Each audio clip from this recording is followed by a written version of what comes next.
Can you hear me? Testing, testing, one, two, three.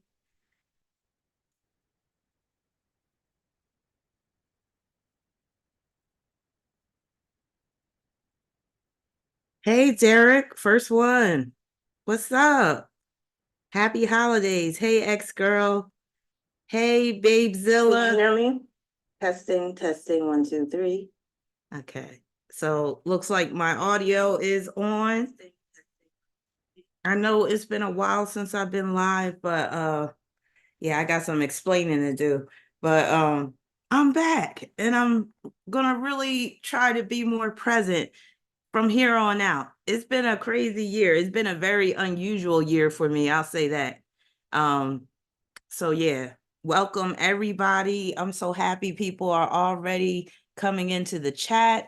Hey Sky Rhyme. Hey Triple E. Hey Adrian, what's up? Hey Laval. Hey Untitled. Venus versus Mars. I see you. What's up? So happy holidays to everybody. I hope everybody has had a productive year or a fruitful year or a contemplative year. I just hope nobody has had a horrible year. So, oh, of course, Taylor Dre. What's up, Dre? You said, how did I react about Wu-Tang announced their Vegas residency? Actually, I wasn't very surprised because I wasn't surprised because I figured that would be their next step. And I'm just really happy for them because I'm like, they're about to really get that bag with this Vegas residency. And of course, I'll be booking some tickets. I might even go in February if they're still going to be there um, to celebrate my daughter's birthday. So, yeah. Thank you, Trish. Yes, my birthday recently passed. It was on December 5th. I'm 48 years old now. Oh man, 2 more years and I'll be 50. I don't feel like I'm 40. Like in some ways I do feel like I'm 48. I have actually feel like I lived like three different lifetimes. But hopefully I'll be around for many more years. Oh, of course I'm gonna talk a little bit about Diddy. Hey, New Eyes. Hey, Abu, how you doing? Of course I'm gonna talk a little bit about Diddy. Y'all already know. I know a number of y'all have been waiting for me to chime in on this situation. So that's going to be part of the intro. But as you can see in the title, I'm going to be talking about Venus square Uranus, which is a rather challenging aspect in a number of ways. So this is a sponsored video by Kawaii Honey, and hopefully Kawaii will be in the chat soon. I let her know that I'd be going live tonight. And I'm not going to dither too long, but I did want to just discuss some of the things that I have going on. Oh, thank you, Abu. Abu said I look like I'm 25. You know what? You really stroking my ego, but thank you. I'll accept that. I'll definitely accept that. And yeah, so it's been a very unusual year. I went on 4 vacations this year, which is so unlike me. Usually I'm the type of person where, hey NYC, what's up? Thank you for the birthday, happy belated birthday wish. Usually I'm the type of person where I'm a homebody, I'm an introvert, I stay at home all the time and I just work. It's always just about my children and my work.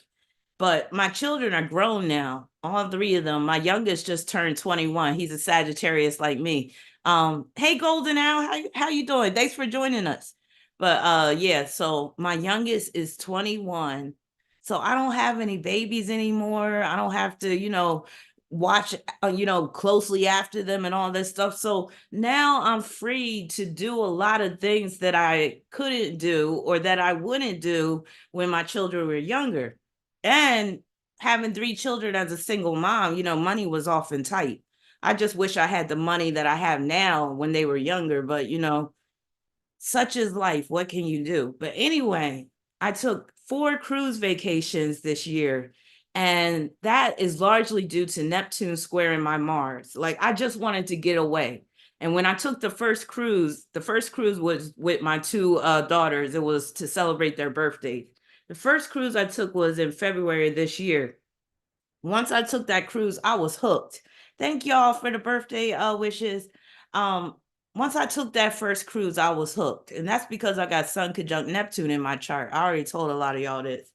And that cruise, it activated my Sun Neptune conjunction in like the worst way, not in the worst way, but in a very addictive way. And when you have Sun conjunct Neptune, you could become addicted to certain things. And my Sun and Neptune are in Sagittarius, and that's the epitome of taking cruise vacations. Now, prior to 2022, I never even really considered taking a cruise, even though I used to watch like cruise videos just to see what it was about. I've always had a love for the ocean and ships and stuff. So I would watch like uh, documentaries about like cargo ships and oil tanker ships and crazy stuff like that. So once I took the first cruise, I was like, oh my God, this feels so good. I just love being out in the ocean. And when I got back home, it was so hard to come back to reality. Because again, I'm dealing with that Neptune square Mars transit, which can make you just want to get away from it all. And it can make it hard to stay focused on like work, especially in my case, because my Mars is in the sixth house.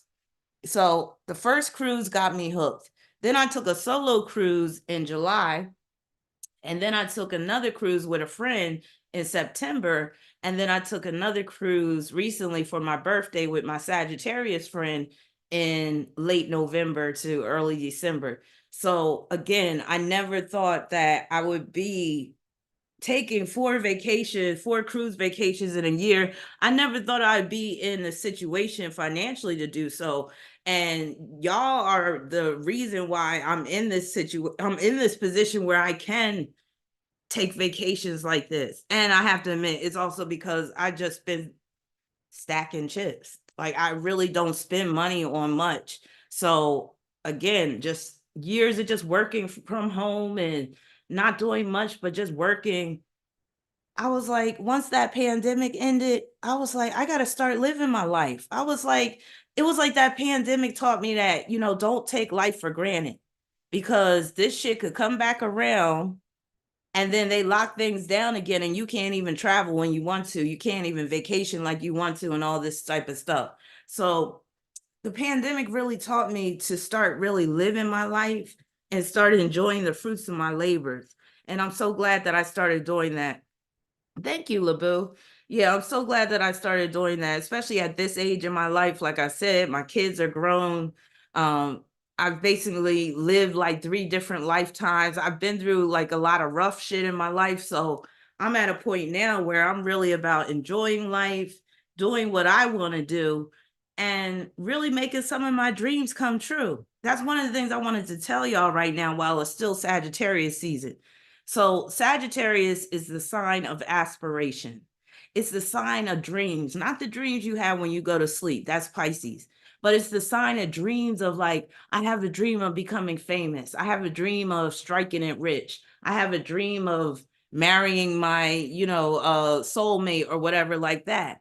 So this is a time, y'all, where we can, especially with Mars being in Sagittarius too, this is a time where we really need to shoot for the stars. As cliche as it may sound, we all need to use the Sagittarius energy to shoot for the stars and to really pursue our aspirations because once Capricorn season hits, that's manifestation. So Sagittarius is aspiration, Capricorn is manifestation. So you may not be able to manifest everything that you aspire to do or to become, but maybe by Capricorn season, you can manifest at least one of the things on your list. And it doesn't have to be these big, grandiose dreams or goals that you have either. It could be something small. Like maybe you have an aspiration to lose 20 pounds. So maybe by Capricorn season, by the end of Capricorn season, you could be on your way where you've lost maybe 5 to 7 pounds. But yeah, this is the time to think big. This is the time to not set limitations upon what you're trying to achieve. This is the time to realize that more is possible than what you thought. And don't allow any negativity to cloud your optimism right now. Because, Sagittarius is all about optimism. It's all about believing that you're going to be able to achieve something because you believe that there's this higher power at work. There's this higher force at work that's blessing you, that's shining down upon you. So I just wanted to put that out there. Everybody, really focus on what you want to achieve, especially for 2024. And speaking of that, I do plan on hosting my New Year's Eve party like I usually do. So I'll be sending out a notification and what is that called? What is the name of the Eventbrite.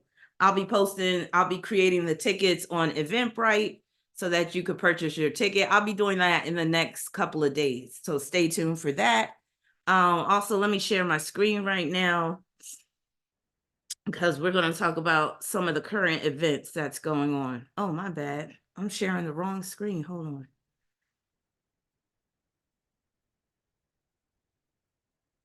Because I'm doing this via Zoom so I can use my PowerPoint. So let me share my screen. Because y'all know I love my PowerPoints. I am a teacher when it comes down to it. All right, hold on. Let me make sure I have that right.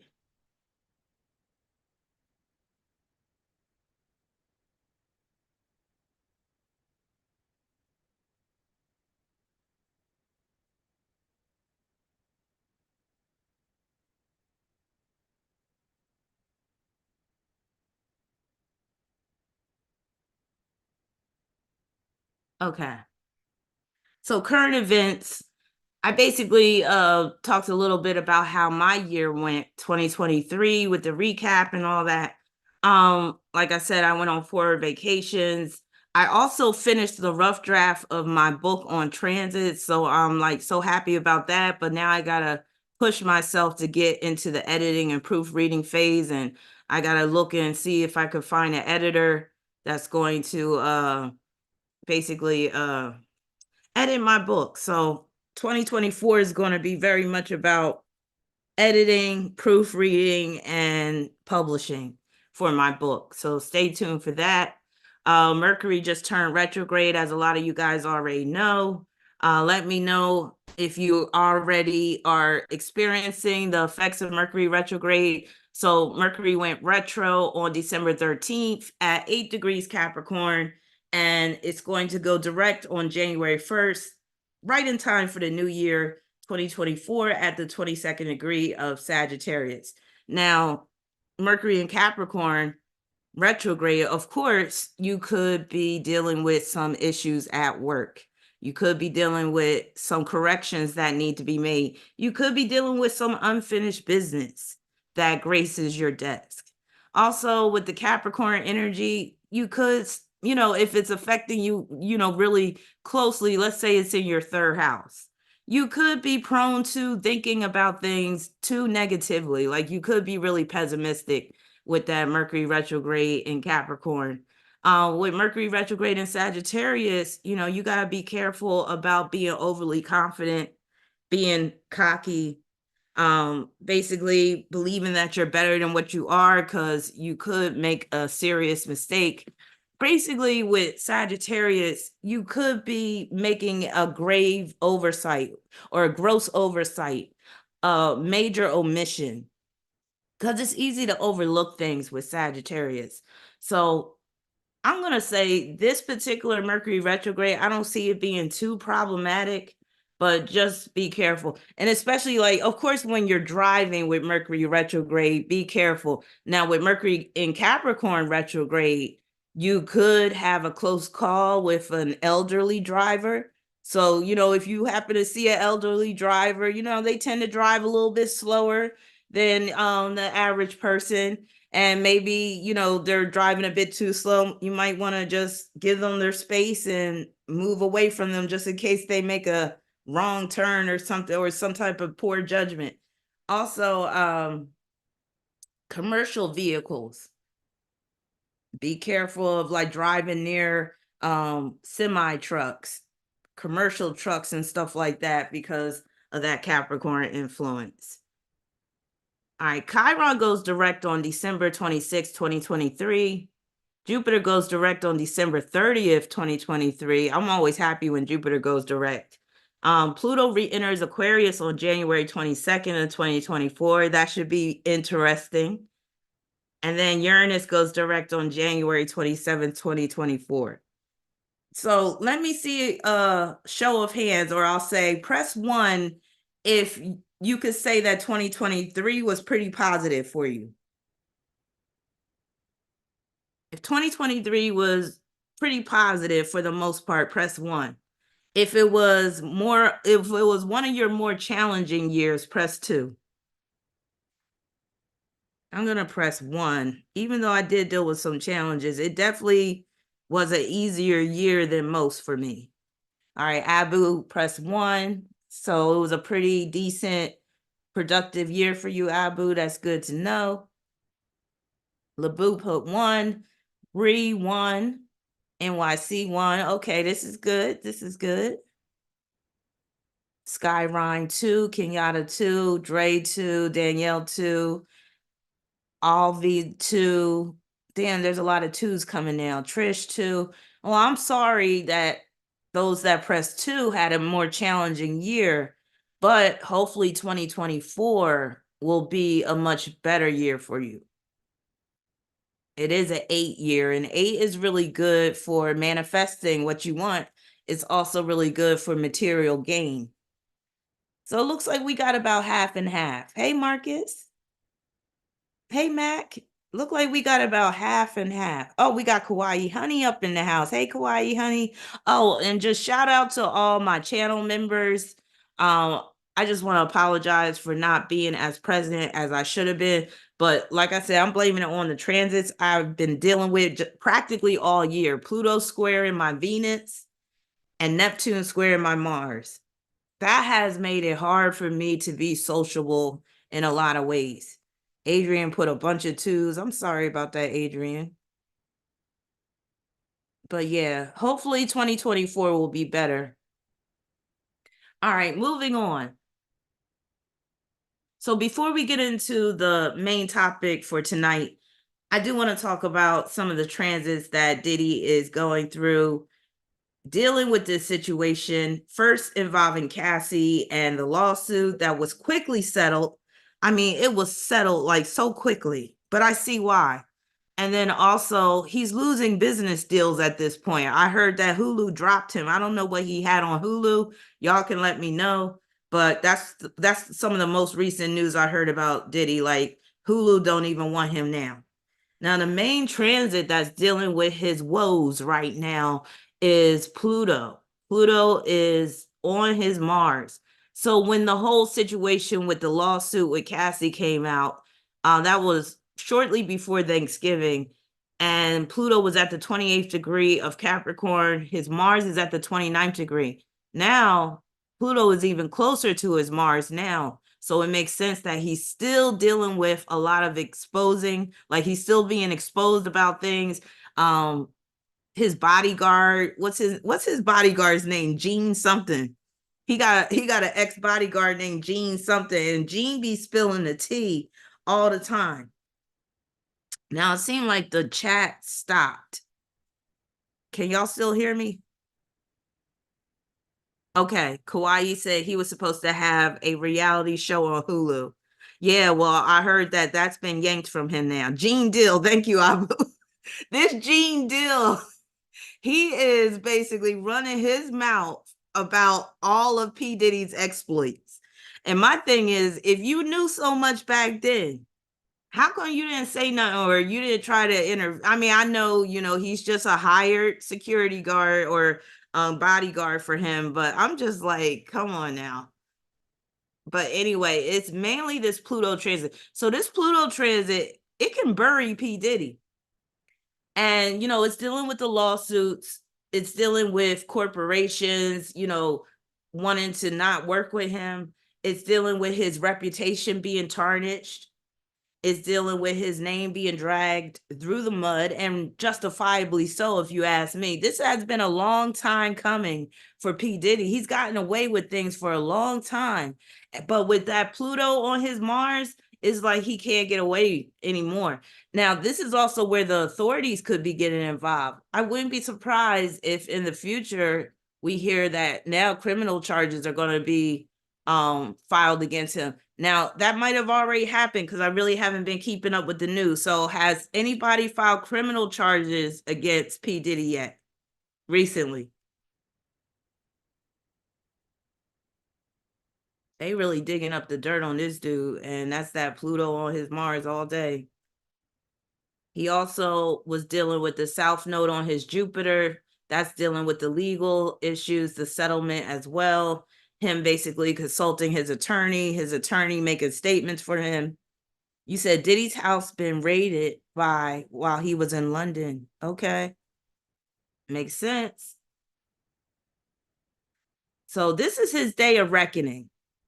And again, justifiably so, because he's gotten away with this for far too long. So that South Node was on his Venus and Jupiter. So that's the legal concerns right there. Unfortunately, I don't have his birth time. Was anybody ever able to get his birth time? Let me see what else he got going on. That's pretty much the main things dealing with the transits, but that Pluto transit is enough, like I said, to bury P. Diddy, for there to be criminal charges filed against him, and for him not to be able to work really much ever again after this. And again, this is justified because I believe Diddy is a low down, dirty dog. And I believe everything that Cassie has said about the allegations and I think I talked about this in a live stream I did where it was about P. Diddy and Cassie. And I think I was saying that he basically pimps her out to his friends and stuff. And that's basically what was going on, and how he was liking to watch and all that. But yeah, this is his day of reckoning. But I could do a longer video on P. Diddy, especially if more news comes out about him. But for now, we'll just leave it at that. The main issue is Pluto on his Mars. And keep in mind that Pluto's going to enter Aquarius, but then it's going to go retrograde in 2024, and it's going to re-enter Capricorn at 29th degree. So more salacious information is likely to come out about P. Diddy as well. And before it's all said and done, before Pluto fully leaves Capricorn, that could be the end of him, basically. All right. So enough about that. I don't have much time tonight because I got a lot of work to do, but we're going to get into this Venus square Uranus situation now. So Venus square Uranus. Irreconcilable differences, because that's basically what Venus square Uranus is producing. Irreconcilable differences. This square can make it hard to get along with people.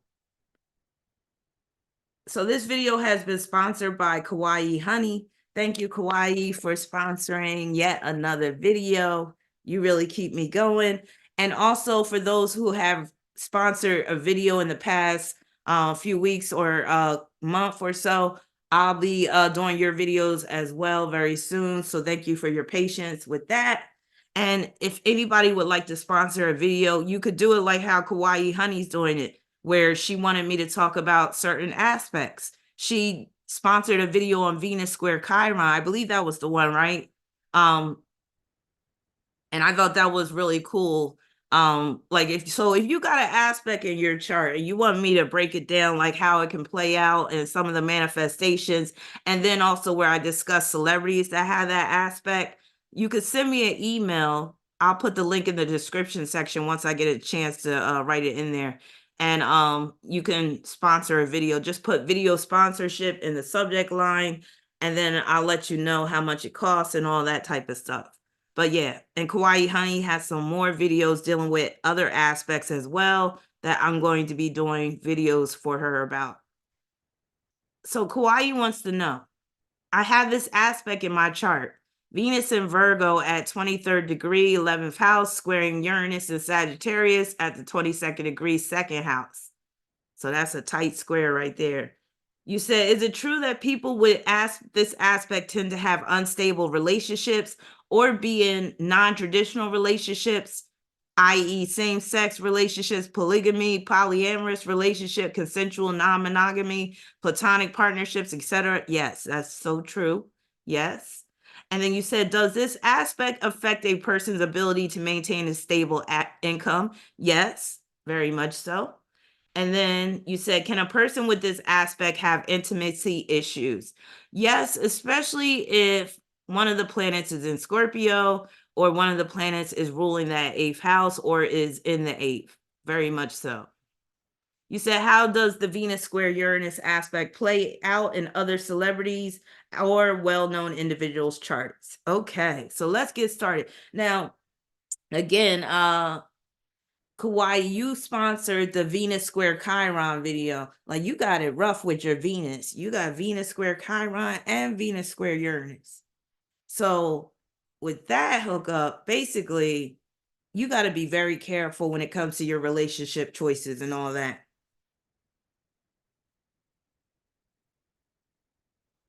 All right, so I broken the whole possible manifestations down into areas of life or key areas dealing with life. So money and possessions is first. Now keep in mind, anybody that has this aspect, of course, everything that I'm saying is not going to apply. Hey, Randall, is not going to apply, but some of it will. So money and possessions. So like you asked Kawaii, yes. Financial instability. Oh, we got Moonlight Orange up in here. Hey. Financial instability is a possible manifestation of Venus square Uranus.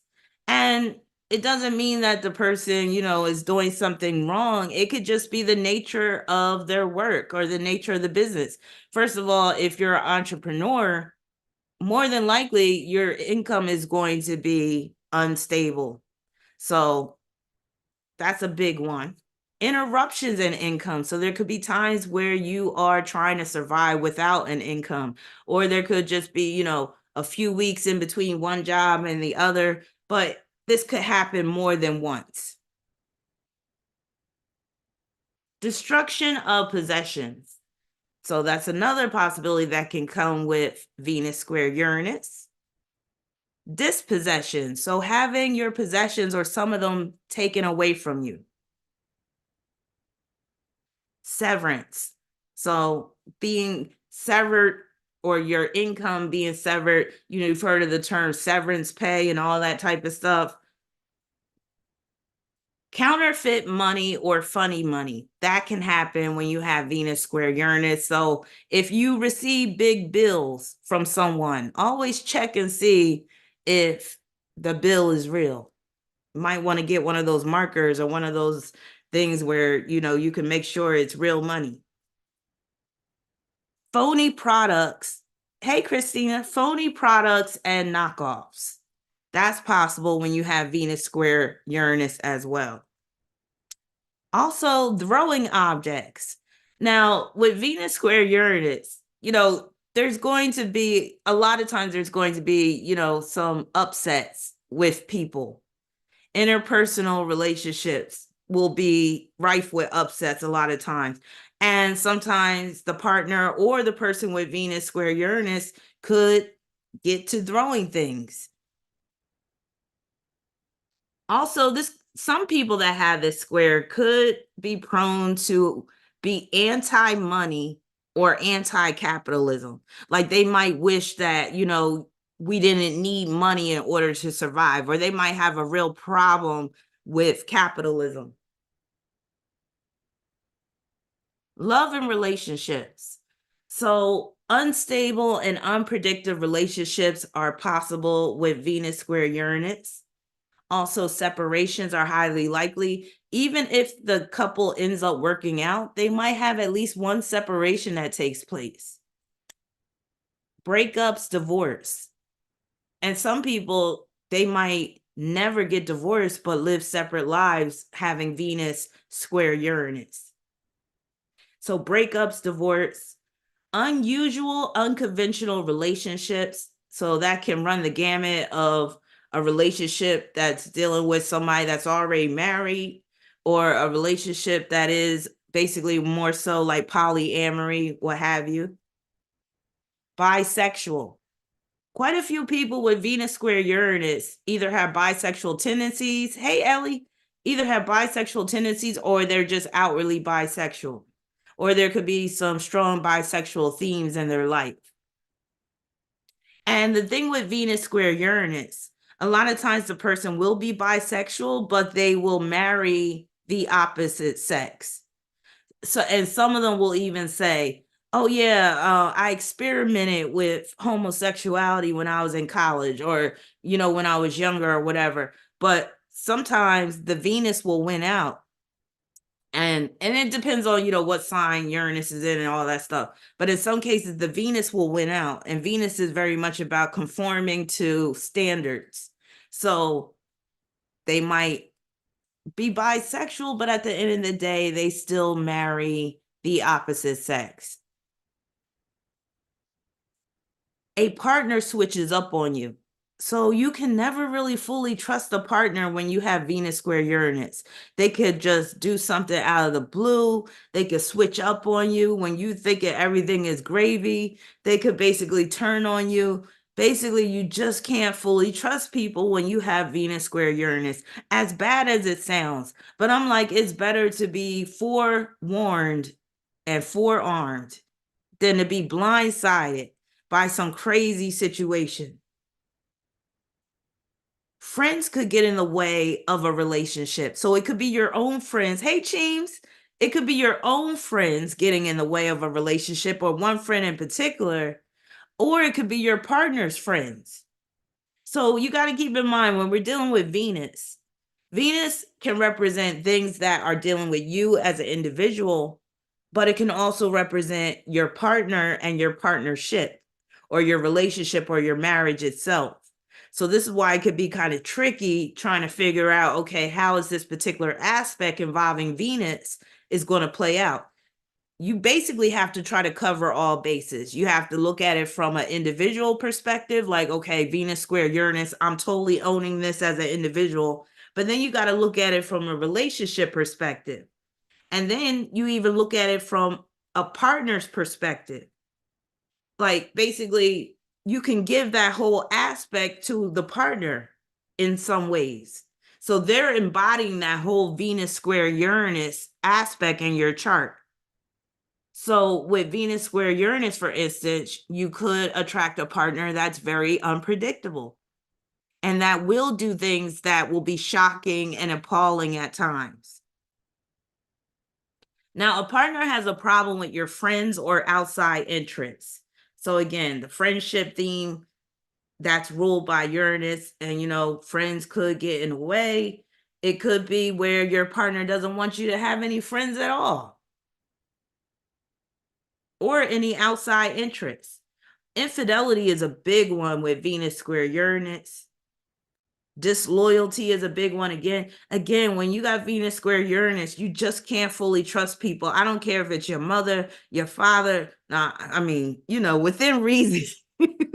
But you just got to be careful and just not, I'll just say this.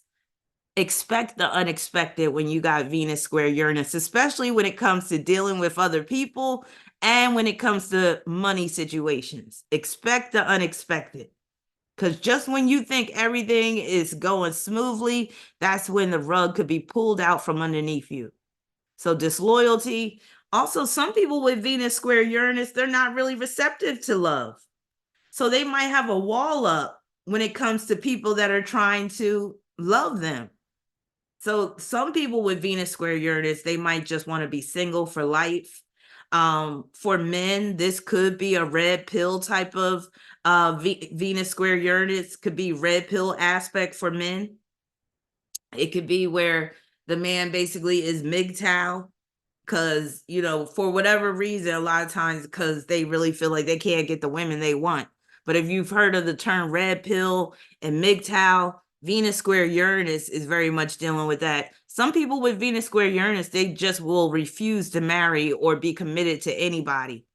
And sometimes that's a good way to play it. There's somebody that has Venus square Uranus that oh God, who was it? It was I think it was some rapper, and he was insisting upon being single. And I was saying that's for a good reason. It was like he's with someone, but he refused to get married. Or I was saying he shouldn't be married. And I'm not talking about T.I. Like T.I. is on my list, but I'm not talking about him. It's somebody else. But anyway, if I think of it, I'll mention it. Not being receptive to love, I already said that. Lacking commitment, lacking staying power. Oh, I talked about P. Diddy briefly, Cheems. Also, this could be extreme willfulness, either on the person that has this aspect's end, or their partner could be displaying extreme willfulness and they could be uncompromising. Also, ultimatums. When a person has Venus square Uranus, they may resort to ultimatums to get a person to do what they want them to do. Or it could be their partner that's giving them ultimatums. All right, friendships and associations. So money could come between you and a friend when you got Venus square Uranus. A conflict between a friend and your values.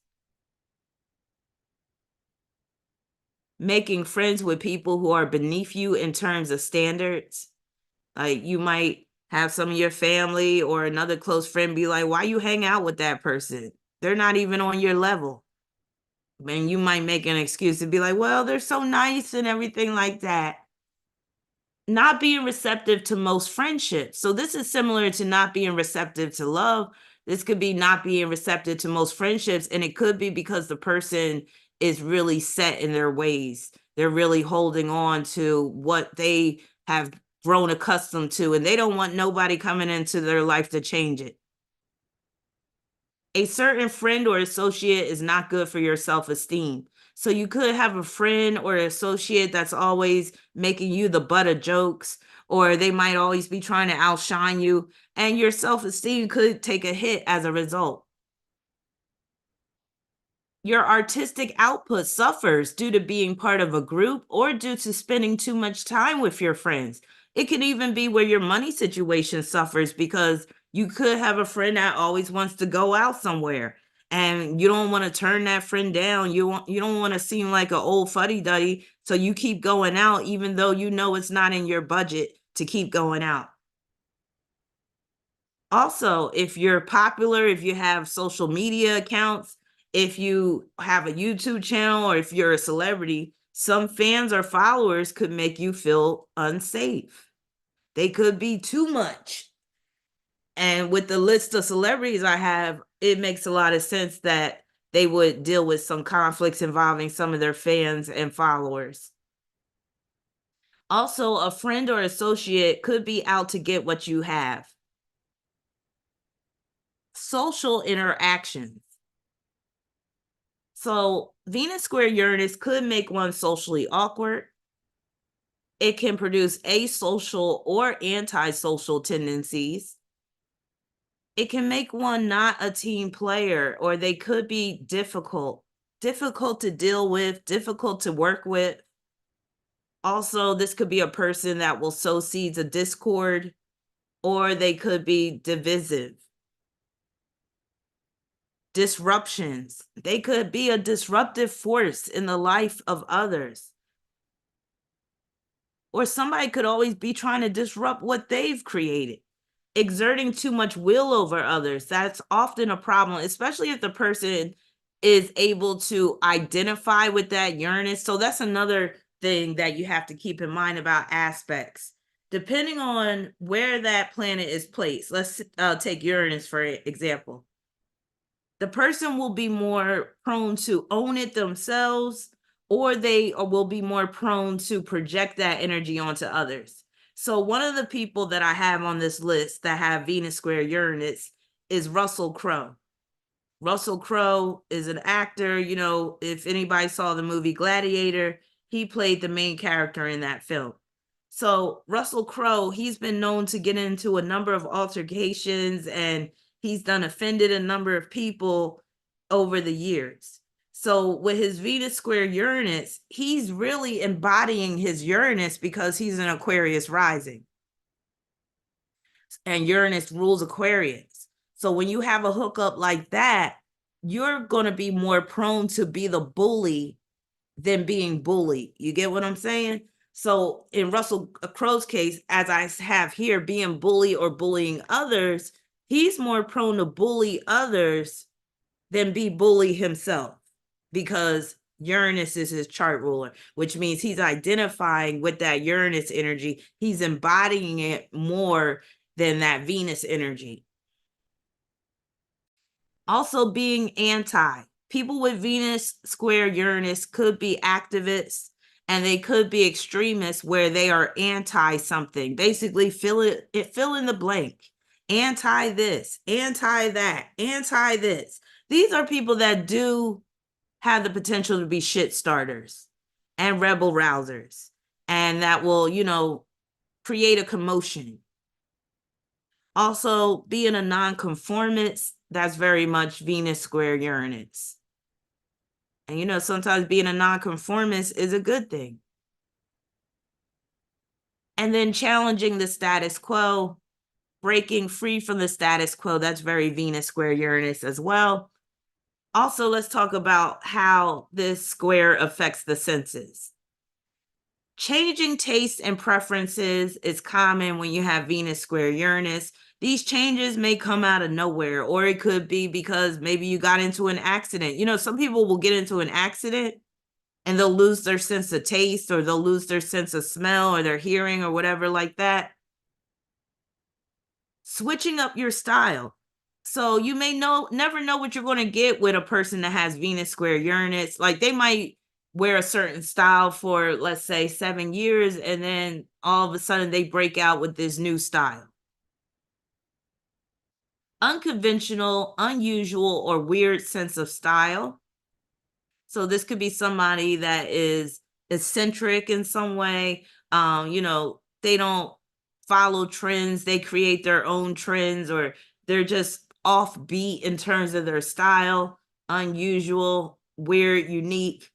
Also, this could be quirky eating habits. And that was what as you can see, Kawaii, there's some similarities between Venus square Chiron and Venus square Uranus, because Chiron can act like Uranus at times. So I believe with Venus square Chiron, I did mention the quirky eating habits and strange tastes. That comes with Venus square Uranus as well. And some people with Venus square Uranus will develop an eating disorder. Anhedonia. I'm not sure if I'm pronouncing that correctly, but basically, let me get my phone and where is my phone? Ain't that a bitch? I was gonna read y'all the definition of that, but it's basically when you lack the ability to feel pleasure. Where is my phone? I hate when I think I'm prepared and then all of a sudden, that's strange.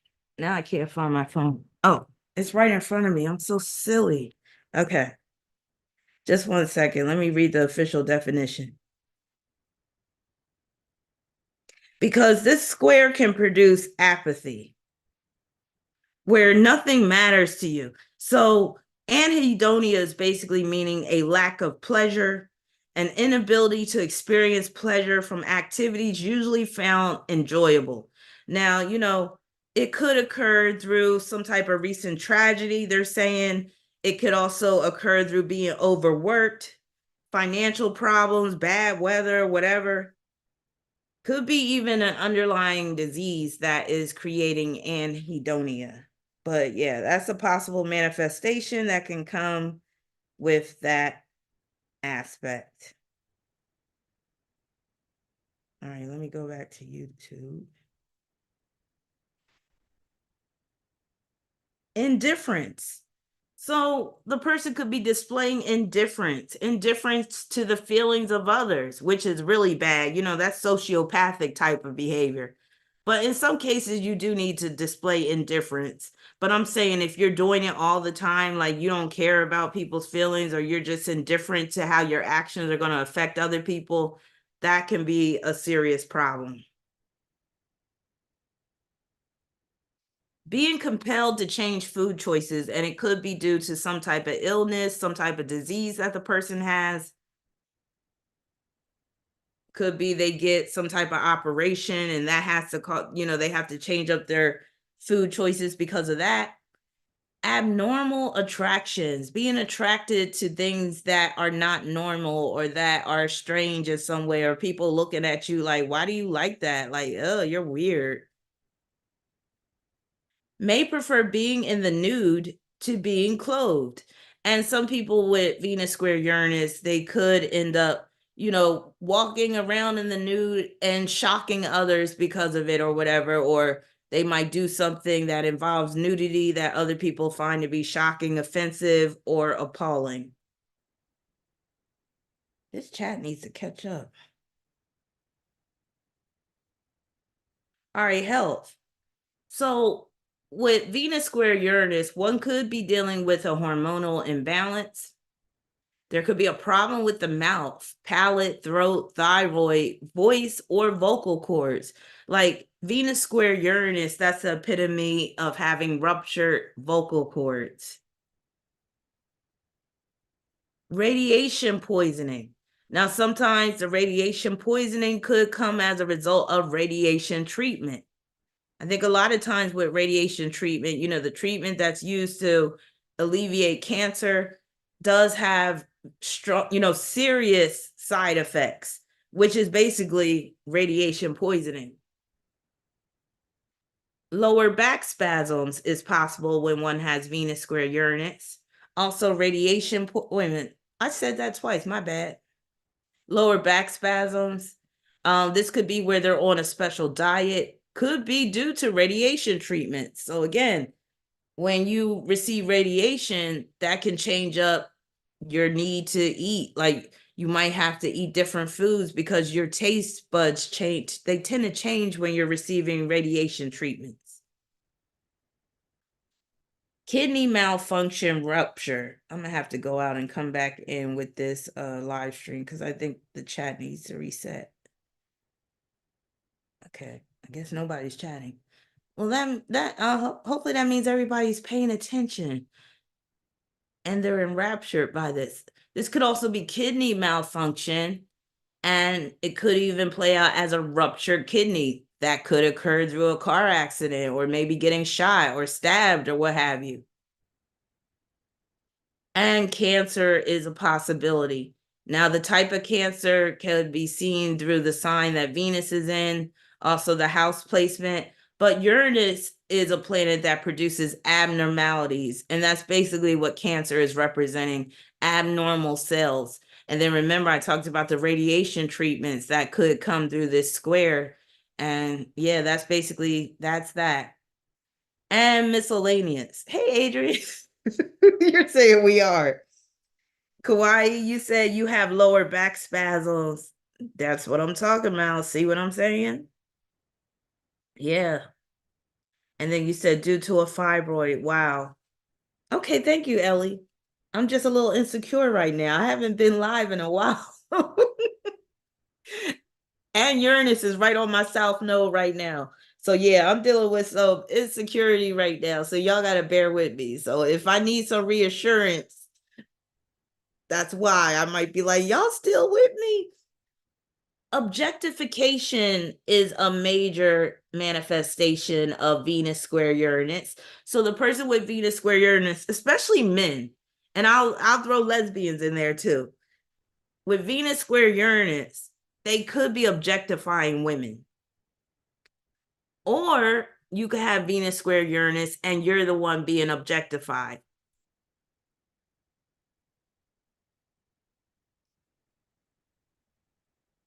You said classes in session, phones down. I love it. Being offensive. Outliers. So basically an outlier is somebody that doesn't fit the regular mold. There's somebody on the fringes of society. So being on the fringe of society, doing things that are shocking and appalling, or you could have a partner that does things that are shocking and appalling. Again, being disrobed, nudity, especially nudity that some may find offensive or where they may see it as the person being objectified. Protesting. People with Venus square Uranus love to protest. They love to protest and boycott. They love to put their foot down and be like, I'm not doing this because this ain't right. Or this, well, if I can't have it my way, well, then nobody's getting it or whatever. So, yeah. And again, with Venus square Uranus, you could be causing a stir. Hey, Jane. Jay said, so glad you are live driving and listening to you tonight. Well, I am so glad you are tuning in. So, boycotting and objections. People with Venus square Uranus, they could be objecting to a lot. They could be objecting to how this program is being run. They could be objecting to how somebody said something to them. They could be objecting to how their relationship is going. But these are people, usually they're going to make their issues known. They're not really going to just be quiet about it unless they're projecting that energy onto their partner. And in some cases, there could be perverted or twisted values. All right, Kawaii, let's get into your square in particular. So you got Venus in Virgo squaring Uranus in Sagittarius. That's some heavy energy to deal with. So some of what could occur with this square is interruptions in income due to job changes. And the jobs is represented by that Virgo energy. Also can make it hard to stick to a diet or fitness program. So you might start a diet or a fitness program with enthusiasm and be like, yes, I'm going to do this. I'm going to stick to it this time. And you make it through a week. And then next thing you know, you fall off the wagon. You may only make it a few days or whatever. This can make it really hard to just stick to something. Even when it comes to arts and crafts, you might start a craft project and next thing you know, you drop it. So being committed to something can be particularly hard when you have Venus square Uranus. And then when it's Venus in Virgo, that could even be, like I said, a diet fitness program. It could even be a job. You might start a job and you might be like, oh, this job is great. And then once the honeymoon period's over, you're like, oh, get me out of here. And you might even quit a job abruptly. A lack of regular interaction in a relationship due to distance. So this could play out as a long distance relationship. Now, long distance relationships don't really fare well for Virgo people, like Venus and Virgo in particular. You need regularity, you need consistency. You need to basically be able to have contact with that person on the regular. And I don't mean just via phone, like basically body to body contact. So when you got Venus and Virgo square Uranus and Sag, you may be trying to make it work, make a long distance relationship work, but it could be a major source of stress because Venus and Virgo needs that up close and personal type of relationship. It can also play out as a partner that's inattentive, they're not consistent. Also, this square can make it hard to keep things neat and tidy. So with Venus and Virgo alone, that can produce somebody that, likes to keep things neat, orderly, tidy, always cleaning up after themselves and all that. With Venus and Virgo square Uranus and Sagittarius, that's like you leaving the sink full of dishes talking about, I'll get to them tomorrow. Or instead of hanging your clothes right up after a vacation or a trip, you leave them in the suitcase for like a week or so. Or instead of taking your coat off and hanging it up, you throw it over a chair. Things like that. And again, to each their own. Some people are just not very neat and tidy. As a Sagittarius, I could be quite disorganized and sometimes I could be prone to messiness. And then I have to get myself together and be like, you're going to clean your room up and stuff like that. But I could never be that neat freak type of person. I just don't have it in me because I'm a Sagittarius. And most Sagittarius are just not the super neat, orderly people. I had to grow up that way. But once I became an adult and got my own place, I was just like, shoot. But there's some things that I do always do. Like I don't go to bed with a sink full of dirty dishes and stuff. But again, it's all about, what feels right to you. And people with Venus and Virgo square Uranus and Sagittarius, they might, procrastinate and leave things that could be done today for tomorrow. Also being disorganized. A challenge with being punctual. That could be a big issue as well. Even just getting ready in the morning, grooming yourself and stuff, you might start to feel overwhelmed. It might just be too much at times. And you might forget things, and you might have to go back and be like, oh shoot, I forgot this, let me get this. You might go outside with part of your collar tucked in wrong, because you're rushing around trying to get out to be punctual. I always say, if you can't, I always say, try not to rush, because when you rush, you make mistakes. I'm famous for that. I rush around and then I make stupid mistakes. When you got this type of square, just make sure that you're getting up earlier than what you think you need to get up for, because you never know what could happen in the process of you trying to get ready for the workday.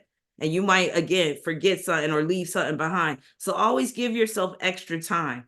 If you have to be to work by 8 a.m., get to work by 7:45 and use that time to chill in your car and meditate or repeat affirmations or things like that. And that way, you're really putting this Uranus and Sagittarius to work, because the Sagittarius, that's spirituality.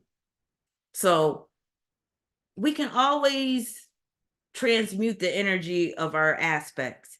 And one way you could transmute that is putting the spiritual first before work, right? Uranus is Sagittarius. That could be spiritual interest, something that you're interested in spiritually. It could be enlightenment through spirituality. And then your Venus and Virgo, that's when you got to go to work. But if you set your alarm earlier than what you're accustomed to, and you get to work earlier than what you're used to, then the Uranus and Sagittarius can be used, like I said, to get in touch with your spiritual side, to meditate, to say affirmations so that you're giving power and energy to your aspirations. Also, you missed a spot. So again, like I said, Sagittarius can make it easy to overlook things. Sagittarius can make it easy to miss things, to miss details. Overlooking details, that's very common when you have Venus and Virgo square Uranus and Sagittarius. So you might hear people tell you more often than not, oh, look, you missed a spot. Oh, look, you got to do that. Oh, you overlooked that. So again, sometimes it's best to just take your time. You never want to rush things when you got this type of square, because you could end up like just making a huge mess if you're not careful. Also, upsets involving coworkers is possible, and it could be an upset that's just dealing with a matter of principle, because we're talking about Sagittarius. Sagittarius rules principle. So that's common.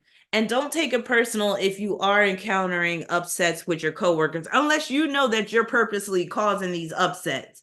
But if you're going to jobs and you're seeing like, oh, wow, it don't seem like these people like me, or it doesn't seem like I'm gelling well, or that I fit in, it's okay, because you got this square. So this square, just remember, you got this square in your chart, and it basically means you're not supposed to fit in at work. I mean, you could get along with people, but you don't have to be part of that group, that clique. People you hire leaving the work incomplete. So when you got Venus and Virgo squaring Uranus and Sagittarius, you could hire people to perform work for you, and they might leave it incomplete, or they might be very careless with the work that they're performing. So you always want to like really thoroughly check out anybody that you're hiring to perform work or to perform some type of service for you. That could be somebody that's doing your hair, somebody that does your nails, somebody that cuts your lawn, a babysitter, anything like that, especially a babysitter. If you were to have children with this square, you definitely got to check out the babysitter thoroughly, because they could be careless. And you never want to have a babysitter that's careless with your children. I'll never forget one time I had a babysitter. I hired this babysitter, and I'm trying to think. Yeah, I just had my two girls at the time. And my oldest daughter, the Aquarius, I was so thankful for her, because she was there in the morning before she had to go to school. She would leave to go to school, and then the lady would pick her up and bring her back to her house. And my youngest daughter was there all day because she was too young for school.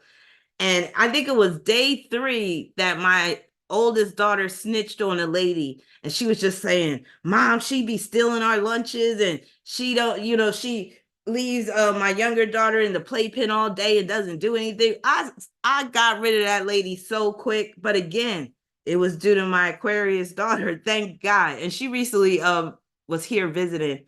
It was nice having her here for a few days. But anyway, yeah. Thank God that my daughter was very vocal about that. And again, her being an Aquarius makes a lot of sense. So people you hire leaving the work incomplete, you definitely want to check out people you hire thoroughly. Also, this could be insubordination. You could be insubordinate, or if you run a business and you got employees, don't be surprised if some of them are guilty of insubordination. Also, there could be a challenge with grammar, pronunciation, and articulation, namely because Venus is in Virgo and Virgo is dealing with grammar, pronunciation, articulation. When you have this square, you could be tongue-tied. You could stumble over your words at times, especially in like social situations. You might get tongue-tied. Also, this could be where one is lacking manners and etiquette. Now, it may not be you that's doing it. It could be your boyfriend. It could be somebody that you know closely, and they could be, you know, a source of embarrassment when y'all go out. Also, this can play out as immodesty. Now, I know you're not the one that's immodest, Kawaii, but that's what it could play out as. You could have a friend that's immodest. You know, if y'all go out together, she wearing like real skimpy clothes and stuff, and you just looking at her like, you know, you trying to be nice. You saying you're not cold. You want a sweater to put on. But yeah, so immodesty is possible. And sometimes one could look disheveled at times with this square. And health wise, girl, you said you had fibroids, didn't you? Here it go right here. Distended abdomen could be due to fibroids. So I don't know if you got a distended abdomen, Kawaii, but if you do, that could be due to having fibroids, because this square right here can be fibroids all day. When you're dealing with Sagittarius energy impacting the female reproductive system, baby, them fibroids, they can tear you up. So yeah, here it is right here. And then irritable bowel syndrome is possible as well when you have Venus and Virgo square Uranus and Sag. You could just have digestive problems, period, with that. You could have a very sensitive digestive system, or it could be very erratic. Also, this is where it can get kind of serious. And this is where I'm like, okay, not everything that I have listed here is going to apply to you. So hopefully this won't apply to you, but it could apply to somebody that has this square. Growths, tumors, or polyps on intestines. That's possible as well, with Sagittarius representing growths. Uranus would represent abnormal growth. So when you have Uranus and Sagittarius, that's like abnormal growth. And then Venus and Virgo, Virgo is representing the intestines. Also, this can put you at risk for fatty liver disease as well. So, and that can affect your ability to eat certain foods, your ability to digest certain foods as well. So keep that in mind. A friend could take advantage of your helpful nature. So when you have Venus and Virgo, you just have a natural propensity to want to help people. And then you got this square involving Uranus and Sagittarius. Sagittarius is a sign where you could be taken advantage of, or somebody could be taking advantage of your kindness, your generosity. So that could happen. Friend taking advantage of your helpful nature. Also, a friend could override your plans. So let's say you want to, you know, get together with your friend and you have something planned, and next thing you know, your friend is like, oh, I don't want to do that. Let's do this instead. And here you go going along with what your friend wants all the time. And it's like, damn, when am I going to be able to do what I want to do with you? Why does it always have to be what you want to do? All right, let's get into some celebrities. Yay! All right, this is my favorite part because you know I like to talk shit. Okay. Amber Rose. The reason why I picked her first, Kawaii, because she got the same square you got. Venus and Virgo, square Uranus and Sagittarius. but I would believe that you handle yours much better than she handles hers. But so let's get into Amber Rose. And I'm going to need you guys' help on some of this because some of you guys got better memories than I do. Some of you guys have more tea than I do about some of these celebrities. So feel free to chime in about situations that these celebrities have been in that could be represented by this Venus square Uranus. Yeah. See how you're saying, Ellie, I can't believe Amber Rose tattooed her forehead. That's that Venus square Uranus there, right there, where you like, I can't believe. Yeah. So Venus and Virgo square Uranus and Sagittarius. Amber Rose, she's a Libra. So she has come across as offensive at times. The whole immodesty theme that comes with this square. Remember, she came out with the slut walk. Was that 2016? Hey, Earth Angel. Was that 2016 that she came out with the slut walk? I mean, I wasn't offended, but I was just like, why? I was like, why, Amber? Why? Like, and I thought, sluts were already kind of accepted, quietly. You didn't have to put it out there and make it about a slut walk and all this type of stuff. Um, Feminism, third wave feminism, made it possible for sluts to be able to walk. Like they crawl so that sluts could walk. Basically, we didn't need this goddamn slut walk. But because she got Venus square Uranus, you could say with Venus square Uranus, somebody could take their cause a little too far. Unstable relationship. So she was with Kanye for what, a couple of years, and then she married Wiz Khalifa, and she was only with Wiz Khalifa a little bit over a year. So 2013, I think they got married in like July or June of 2013. And by September of 2014, she was filing for divorce. And remember, I said divorce is a major theme of Venus square Uranus. And isn't Wiz Khalifa, don't he got sign in Virgo? Is he wait a minute, what's his sign? What's Wiz Khalifa's sign? I think he got signed in Virgo, though. It might be Mars in Virgo, something. Y'all just let me know when y'all get a chance. Okay, the nudity theme. She has been wearing, like, she's been photographed wearing see-through things. And I'll never forget that one picture she took where she's sitting. Okay, so he is a Virgo, so that fits her Venus and Virgo. So, I remember she was sitting on the steps and she didn't have no panties on, and she was showing, yes, this is a sponsored video, Scorpio. She was showing her pubic hair. She was showing off the triangle, and she was basically saying that we should be able to show ourselves like this or whatever. But that's basically dealing with that. And Amber Rose is openly bisexual, so that fits that square. And then it says in 2016, Rose disclosed to guest Margaret Cho during an episode of her podcast Love Line with Amber Rose that she once dated a trans man. So abnormal attractions, unconventional relationships, that's very much Venus square Uranus, and this is dealing with that. So here's her chart right here. So she's an Aries rising, if the time I have is correct.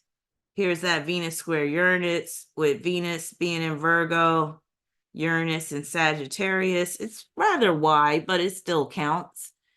Let me see what else she got going on.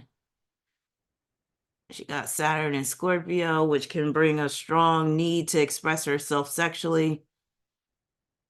Just that Venus conjunct Mars in Virgo can make it hard to be in a balanced relationship. And then she got South Node in Sagittarius, which just can make her naturally like a wild child, open. Also deals with her being multicultural. All right, moving along. Look who we have here. I mean, is anybody really surprised that she got Venus square Uranus? Should we be surprised? Ellie said Amber Rose nudes are immaculate.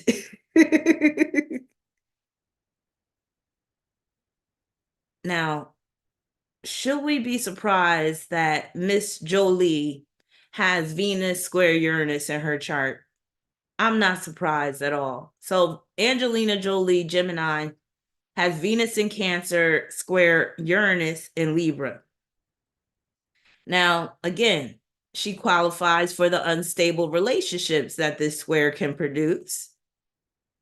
Bisexual, and she's openly bisexual.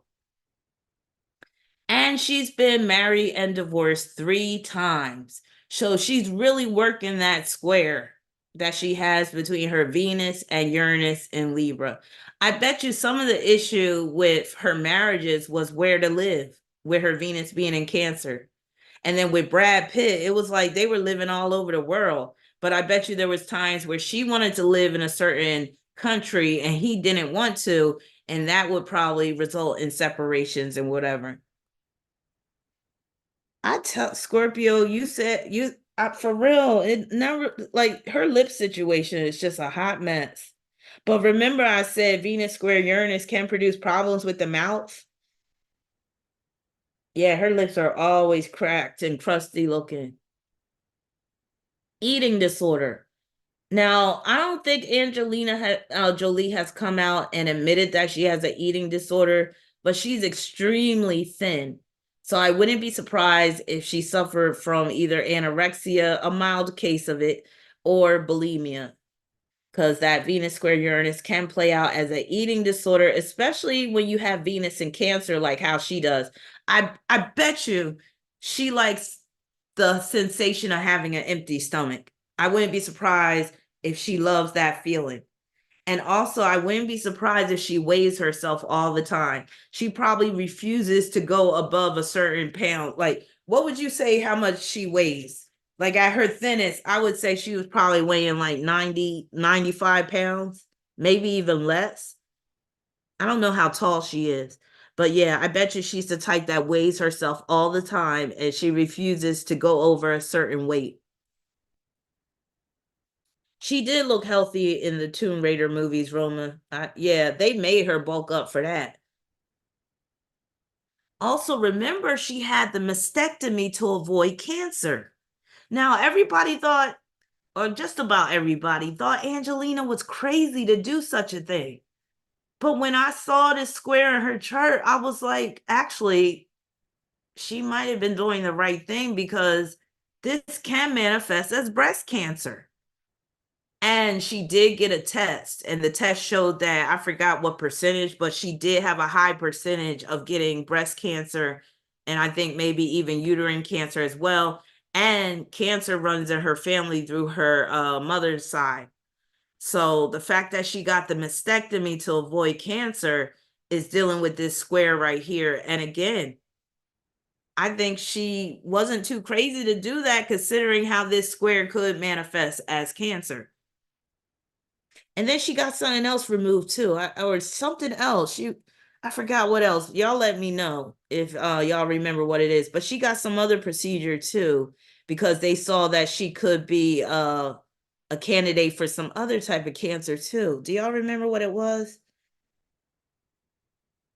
Babezilla said, I think Angelina was right to get the mastectomy.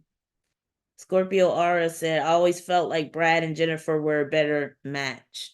And that's dealing with that square too. Her basically getting with a married man while, while they were filming that set of that movie, Mr. and Mrs. Smith. And she even came out later and said she felt bad about that because she was like, that's not in her character to be dealing with a man that's already taken. Also, this square is representing Angelina taking on her mom's last name, which is Jolie, and dropping her father's last name, Voight. And that deals with Venus in Cancer being in her first house, that Cancer representing her mother and the first house name, and detaching from the father, Uranus in the fourth. That one's very clear to see. I always wonder what her father did to her for her to be so adamant about like not wanting anything to do with him. Does anybody know like the truth surrounding her father and her? Shocking and appalling scenes. The main thing I'm thinking of with Angelina Jolie that was shocking and appalling was when she was all kissy face with her brother during the Academy Awards. And then another shocking scene was when she came to another awards show with Billy Bob Thornton, who was her husband at the time, and they were wearing each other's vials of blood, basically. But she did that with like the first guy she got married to. Guess what she did? The first guy she married, I forget his name, but she wrote his name on a white t-shirt in blood. And that's what she wore to the wedding. So to the wedding, she wore some rubber black pants, a white t-shirt, and she wrote her husband's name in blood on the t-shirt. And again, she likes being shocking. She likes doing things that create a stir. She likes to get people whipped up in a frenzy over her and stuff like that. So Kawaii Honey said her father has right-wing, this damn heart is in the way. Right-wing views that she opposes. Okay. So yeah, she's done some crazy stuff. Also, I found out that when she was 14, her mother allowed her boyfriend, her first boyfriend, to live with them because the way Angelina Jolie tells it, she said that her mother would rather her do things underneath her roof than be out in the streets acting crazy. So yeah, she was living with her boyfriend at age 14. I wouldn't be surprised if she got pregnant by him too and ended up getting an abortion, but that's another story. So here's her chart right here. And then here's that Venus square Uranus aspect. Like I said, Uranus is in the fourth house representing her split or estrangement from her father. And Venus is right on that ascendant representing her mother's name. Look who we have next. Should we be any surprise? Should we be surprised that Johnny Depp is on this list with Venus square Uranus? Now, I did a whole reading on Johnny Depp when the Amber Heard versus Johnny Depp court case was in the news earlier this year. Was it this year or last year? These years be going by so fast, I can't even keep track. But anyway, good old Johnny boy has Venus square Uranus in his chart. Now, he got a dissociative square because his Venus is in the late degrees of Taurus, squaring that Uranus and Virgo. I believe that's how it works out with him. Let me just... too quick. Johnny boy. Yeah, so Venus is at 26 degrees Taurus and Uranus is at 1 degree Virgo, hence that dissociative square.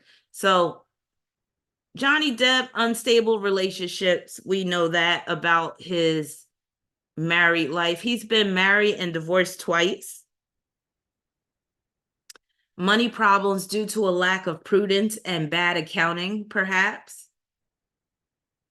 I think he might have blamed something on his accountant before too. Let me know if that's the case. Yes, Johnny, angry Johnny. This is one of the better looks that he's had. He's kind of lost his looks over the years. Indecency. Shocking. And this is where Amber Heard comes in. Because remember what I said, you can project that whole square onto the partner themselves. So having a partner that does something shocking and appalling, like remember when Amber Heard left the duty on the bed? That's some shocking and appalling and offensive things. Bisexual, perhaps. Now, some people may say, oh, Johnny Depp is not bisexual, but I'm like, well, what about his close friendship with Marilyn Manson? I wouldn't be surprised if Johnny Depp is bisexual, and if he is, so what? It is what it is. And like I said, that can come with Venus square Uranus. And remember what I said about the bisexual people that have Venus square Uranus. A lot of times they're still going to marry the opposite sex because, especially in Johnny Depp's case, with that Venus and Taurus representing conformity. So he's always going to marry a woman. Like if he were to get remarried, he would marry a woman, even if he was having relations with men. Also, Amber Heard is bisexual too, so that fits this square that he has as well. Because like I said, you can project that whole square onto the partner.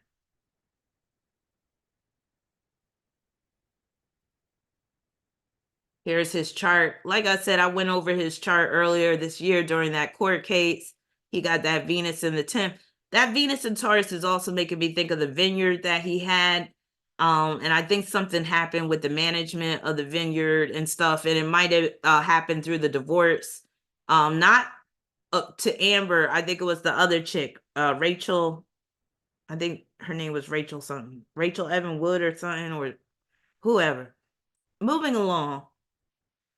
Princess Diana, Cancer. She had Venus in Taurus, squaring Uranus and Leo.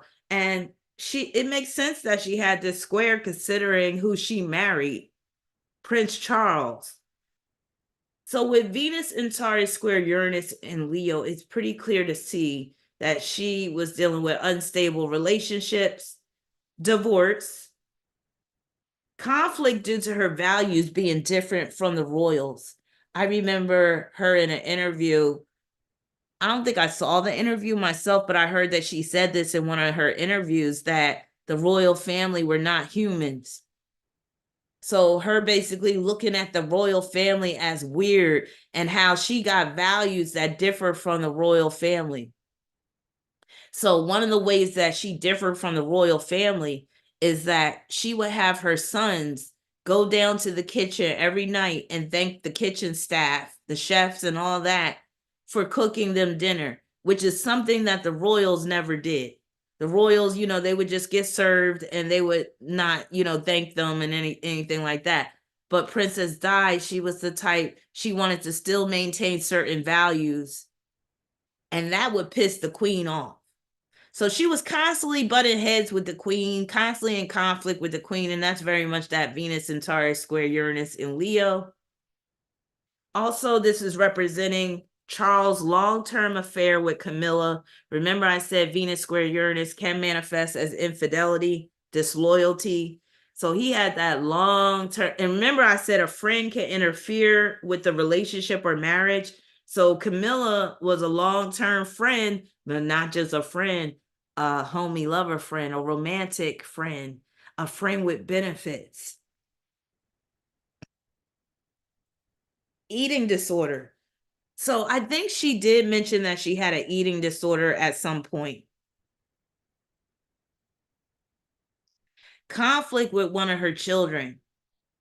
Favoritism was the likely issue with her Venus being in Taurus. So she might have displayed favoritism. If she did, what son do you think she displayed favoritism to? Harry, or what's that other boy's name? William. Do you think she, and I think it's even talked about who she was closest to. I think the grandmother was very close to Harry.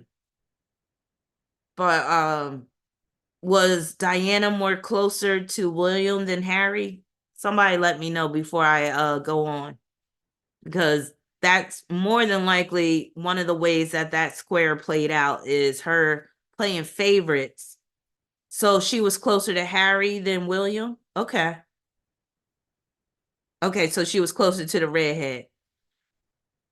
Got you. Okay. Yeah, so she could have been displaying favoritism towards Harry at the exclusion of William. And with this square, William would have definitely took notice of that. Babezilla said, I don't think Harry is Charles' son. That's interesting because he looks nothing like him. So here's her chart right here. Here's her Venus in Taurus, squaring Uranus and Leo. And look, that Venus is in the 5th house, which is the epitome of favoritism towards a child.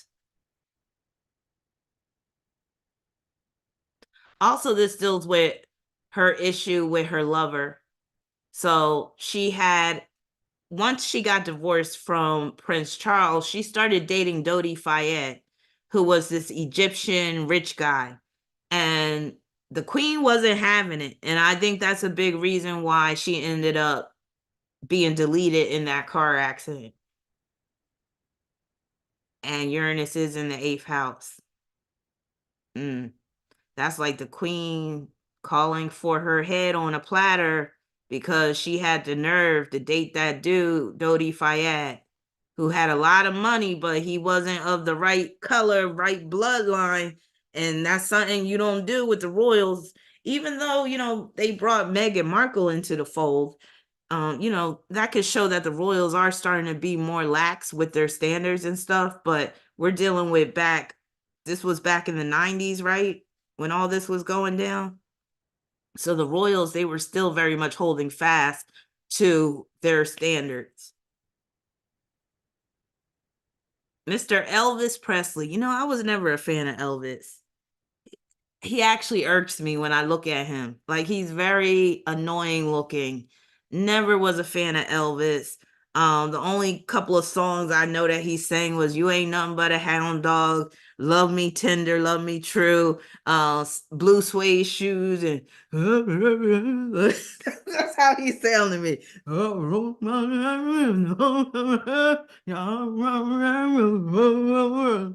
So Elvis Presley, he has a square in his chart. Venus in Capricorn squaring Uranus in Aries. He was a Capricorn sun. Ellie said, "Can't believe he was a sex symbol." I can't believe it either. I just don't want to believe it. Now, with this Venus in Capricorn squaring Uranus in Aries, this is representing the conflict he had with adopting Black music and dance, even though he was supposedly outwardly racist. It was well known in the Black community that Elvis was racist, but Elvis also adopted a lot of his style from Black music and Black dance. So he was dealing with that conflict right there with that Venus and Capricorn representing Black music and Black dance. Oh yeah, he did Heartbreak Hotel.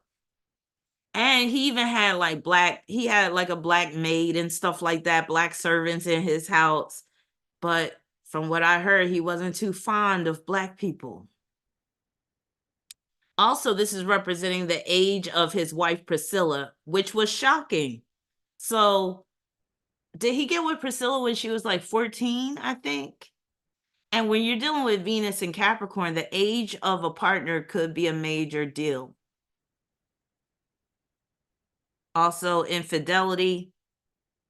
You said this man literally died full of shit. I don't want to laugh at this man's death, but I did always hear that he died straining on the toilet. That was the story that I grew up hearing. So I always had this picture in my mind of Elvis, the fat version of Elvis, straining on the toilet, eating a peanut butter and banana sandwich. But that kind of gets mixed up with the Mamas and the Papas story about Mama Cass choking on a peanut butter sandwich or something like that. And that's how she died. But I know Elvis did like peanut butter and banana sandwiches, I think, with bacon or something. And that does explain his weird, unusual taste. So, yeah, and preferences. And, he had a problem with drug addiction as well. But that's not really characterized by this square, his drug addiction. Now, I wouldn't be surprised if he had problems with the management of his money or his manager. So here's his chart right here. Here's his Venus. It's at the 29th degree, which could play out as love triangles. I'm sure he had plenty. And squaring Uranus in Aries. Next, we have old Buzz Jigsaw. Isn't that the name of that dude from the Saw movie, Jigsaw? I don't know what this child did to her face over the years, but she needs to give it a rest. Now, I really haven't seen her acting anything in the last several years. Y'all correct me if I'm wrong. What's the last movie that she's been in? Cameron Diaz, Virgo. She was a model when she started out. I still don't see how she got chosen as a model, but she was on the cover of 17 magazine in the 90s. And I actually looked her up and I was like, that's her for real. I was like, yeah, she was on the cover of 17 magazine. But I really don't see what they saw in her because I don't think she's that model friendly. Like, I don't see her as being very photogenic. I really don't see her as being model material, but maybe she had the height and the bone structure or whatever. So Cameron Diaz, she had Venus in Cancer squaring Uranus in Libra. And And in 1992, at the age of 19, she was photographed and videotaped topless for an S&M leather fashion lingerie editorial by John Rutter, a professional photographer. So what I'm reading right here deals with this square. The photographs and video were never released. Rutter approached Diaz in 2003, ahead of the release of Charlie's Angels, Full Throttle, offering to sell the pictures and video to her for $3.5 million before attempting to sell them to prospective buyers. He stated that she was offering her first right of he stated that he was offering her first right of refusal to them. She saw it as attempted blackmail and sued him. In July 2004, the 30-minute video of the photo shoot entitled She's No Angel was released on a Russian website. Rutter denied releasing it. On September 16, 2005, Rutter was sentenced to more than 3 years in prison for attempted grand theft, forgery, and perjury. And I believe Cameron Diaz is bisexual as well. So here's her chart. Here's her Venus. It's in the 12th house. That's representing the pictures in the video, and squaring Uranus. Uranus in the 4th house alone, especially in Libra, can manifest as a violation of one's privacy. And then the square to Venus in Cancer, again, that's further violation of her privacy, which brought about that lawsuit once that guy released the video of the photo shoot where she was in the nude doing the S&M stuff. And then makes a lot of sense with Uranus ruling that 8th house.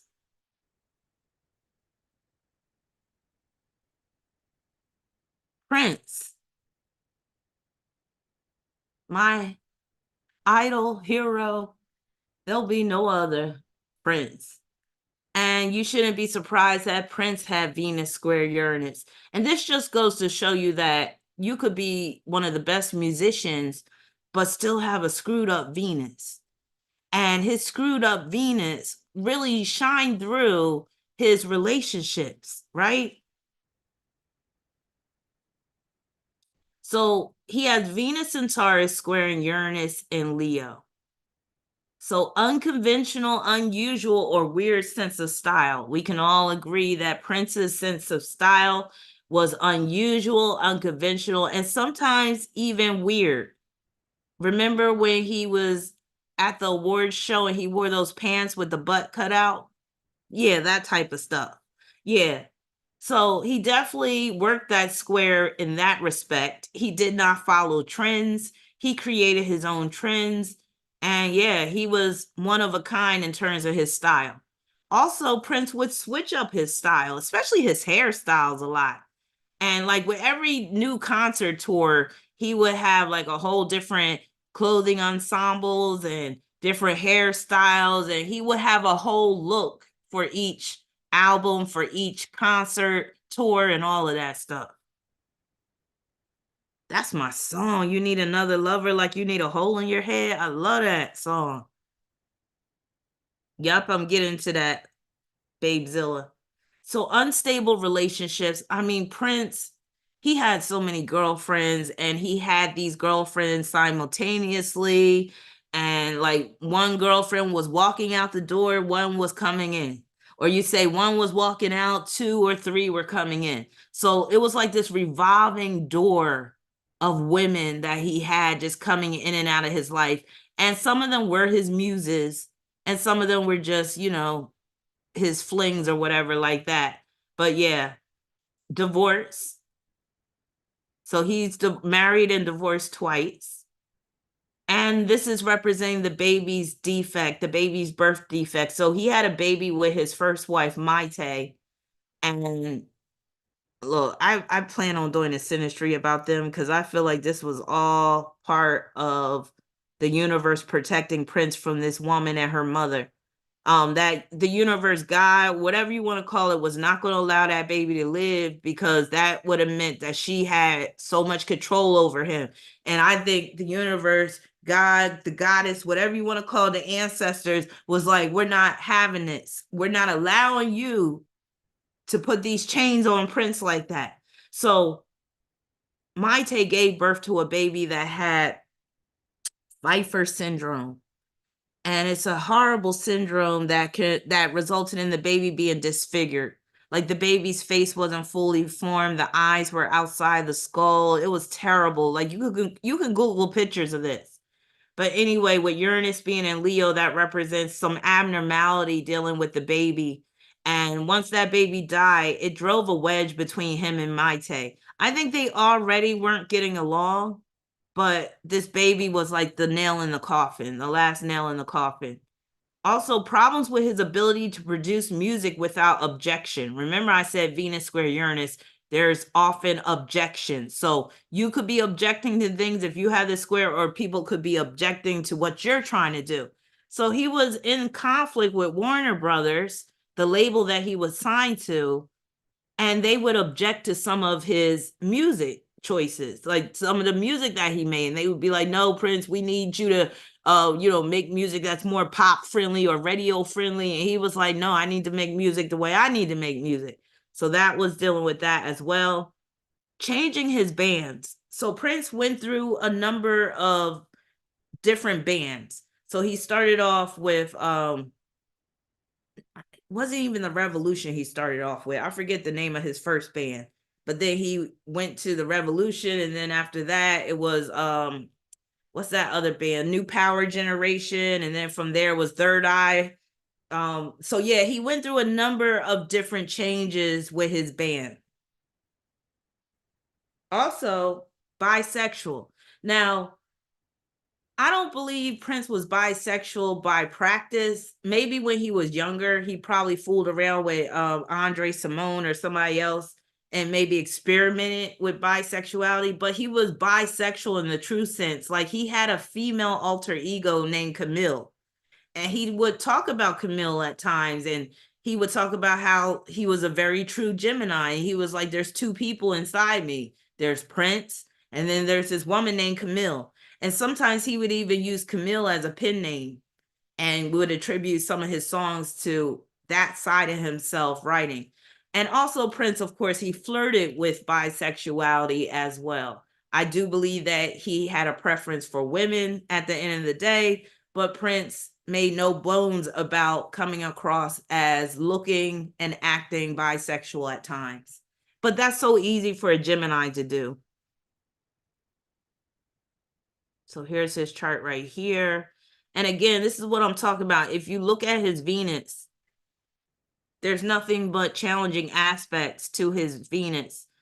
But this just shows you that you can have squares and oppositions and a sesqui square like you got right here, leading from that Venus, but you could still be successful dealing with that Venus. Like he was one of the greatest musicians and singers ever to have lived, and he made a lot of money.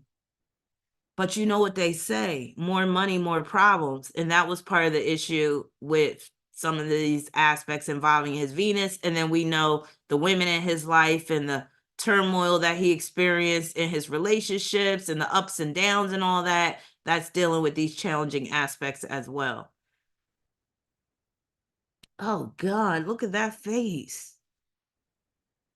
Now, I saw this picture prior, but I wasn't so close up to my laptop where I could see every crevice, nook, and cranny in his face. Oh my God, talk about Thomas's English muffin. But he got Venus in Virgo squaring Uranus in Gemini. And with Mick Jagger, I believe his Venus is his Venus in his fifth house. My eyes are getting so bad.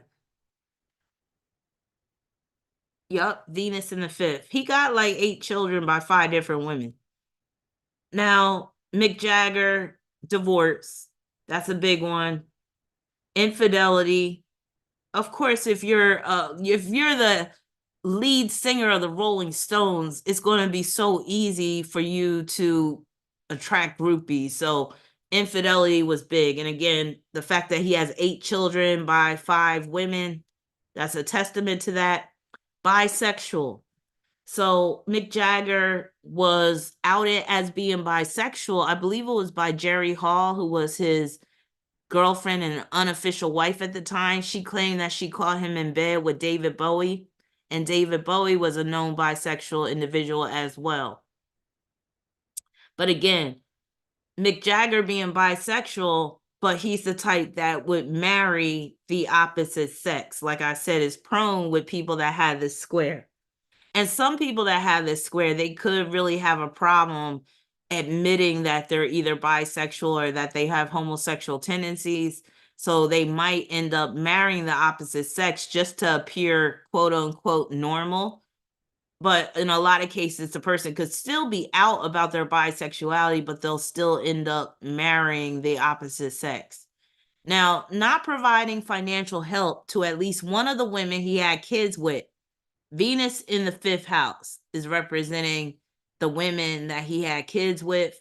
And Marsha Hunt in particular, who was a Black woman who he had a child with, she came out and said that he didn't provide her with hardly any financial support for their daughter. So he basically turned his back on her. And he got with her when she was married already. So that's very Venus square Uranus as well.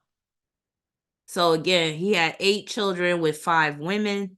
This just shows that he was very much unstable in terms of his relationships. Unintelligible lyrics. So some of Mick Jagger's lyrics, it's hard to discern what he's saying. And remember I said with that Venus and Virgo in particular, that could produce issues with grammar when it's dealing with a square. So sometimes, or grammar or enunciation, pronunciation, and stuff like that. Also, he had a love-hate relationship with Keith Richards. So Keith Richards, he knew him ever since elementary school, and then they parted ways, and then they reunited when they were young adults, and then they formed the Rolling Stones. But they had a love-hate relationship with each other. I believe Keith Richards is a Sagittarius.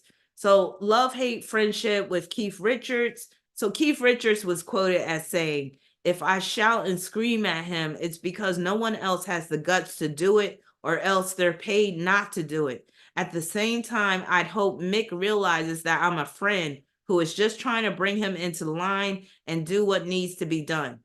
That's crazy, and that it's the Sagittarius that's the one that's trying to keep him in line. But Leo and their egos, they can get out of control. And yes, he was married to Bianca Jagger as well at one point. You said, could this aspect indicate his wife Bianca becoming famous trendsetter, fashionista? Yes, especially if she was breaking the mold. Like if she was, what would you call it, pushing the envelope with certain fashions, if she was doing things that people really didn't accept before, yeah, that could deal with that as well. And then I remember they talked about on Studio 54, they had a birthday party for her or something like that. And there was a woman riding a horse, and she basically had that woman get off the horse, and she got on the horse instead and was riding around Studio 54 on top of the horse and all that. But yeah, here's his chart. He got a wicked Leo stellium. Like, this is so much Leo energy. It's disgusting. But that's a big reason why he has so many kids. And then there's that Venus in the 5th house, like I said, squaring Uranus. And with this Uranus in the 12th house, that's him like neglecting some of his kids and like rationalizing why it's okay to neglect them. And it could be because he feels like, well, I didn't marry these women. Russell Crowe. Russell Crowe, he was the one. Oh, Kawaii said he strained his vocal cords in the past once. Yes. And remember, I said that was one of the possible manifestations of Venus square Uranus, strained vocal cords, ruptured vocal cords. Thank you, Kawaii. So Russell Crowe, y'all remember him. The 2 movies that stand out in my mind that Russell Crowe was in, Gladiator, of course, and American Gangster. I like both of those movies. I loved him in Gladiator as Maximus. Yes, he just played the shit out of that role, and it makes sense because he's an Aries. So I think they picked the perfect man for that role in Gladiator. And yeah, he really played that Aries energy to the hilt. So Russell Crowe has Venus in Gemini squaring Uranus in Virgo. And he's been known to have an unstable relationship with his wife before they got married. So they were in an on and off again relationship before they decided to settle down and marry each other. But then they ended up getting a divorce, and I think it was after like about 13 years. And he was involved in 4 altercations between 1999 and 2005. So some of the things that I said about Venus square Uranus, like the person being disruptive, the person creating discord, the person being disagreeable or uncooperative or uncompromising, the person putting up a protest or objecting to the way they're being treated, that's very much dealing with his square. Now, one of the altercations involved a telephone attack due to not being helped. That's the epitome of Venus and Gemini, which is representing the telephone, and Uranus and Virgo. And he's been known to throw things at people. And remember, I said that Venus square Uranus, that could cause somebody to throw objects, to hurl things at people. Also, he had to take what is known as the perp walk for one of the altercations that he got into, where the police basically make him walk around and he has to show his face and show that he basically, it's like a humbling experience. So that's definitely dealing with this square as well, with Virgo representing the humbling experience. So here's his chart right here. He not just has Sun in Aries, he got Mars in Aries. So that Mars in Aries can make him quite combative. So that's just basically just fueling the fire. So somebody that has Sun in Aries, Mars in Aries, Jupiter in Aries, and then they got Venus square Uranus, that can definitely be somebody that's very difficult to deal with. Like, you better let them have their way or there's going to be hell to pay. And he got a Capricorn South Node, which can make him very prone to be controlling as well. All right, next we have Jeffrey Dahmer. Of course, I had to include somebody very depraved. Now, this is where I need y'all help because I didn't go back into his history and find like little quotes and stuff dealing with this square. But we already know that this square can cause him to be asocial, antisocial, basically a sociopath. Now, this square is not going to turn everybody that has it into a sociopath. This would be extreme conditions. So Venus and Taurus squaring Uranus and Leo, being socially awkward. You know, you got to be socially awkward if you start off in your teenage years having, didn't he have some like a dummy in a closet that he was having sex with or something like that? So being socially awkward, being asocial or antisocial tendencies, quirky eating habits, strange tastes. Remember, he became a cannibal after he killed some of those men. He was like, I just don't want to have sex with their dead bodies or while they're dying. I actually want to possess them to the point where I'm eating them. Like, that's extreme form, a twisted form of possession. And I think he did make a statement about that, about how he wanted to possess these men fully. And that's how he was able to possess them fully, by eating parts of their body. Just gross. Now, this Venus and Taurus square Uranus and Leo, I might get a little graphic for some of y'all here when I say this, but when I see this square dealing with Jeffrey Dahmer, it makes me think that at some point he probably tried to eat a guy's heart. And I know this sounds really gruesome, but you know, this is Jeffrey Dahmer we're talking about. I wouldn't be surprised if he tried. Oh, so it was a male mannequin. Thanks, Kawaii. I wouldn't be surprised if he tried to eat a man's heart, but it was too difficult. It was too tough. Even him trying to cook it down for hours, it was probably too tough for him to get his teeth through. But yeah, I wouldn't be surprised if that went on with Uranus and Leo. Leo representing the heart.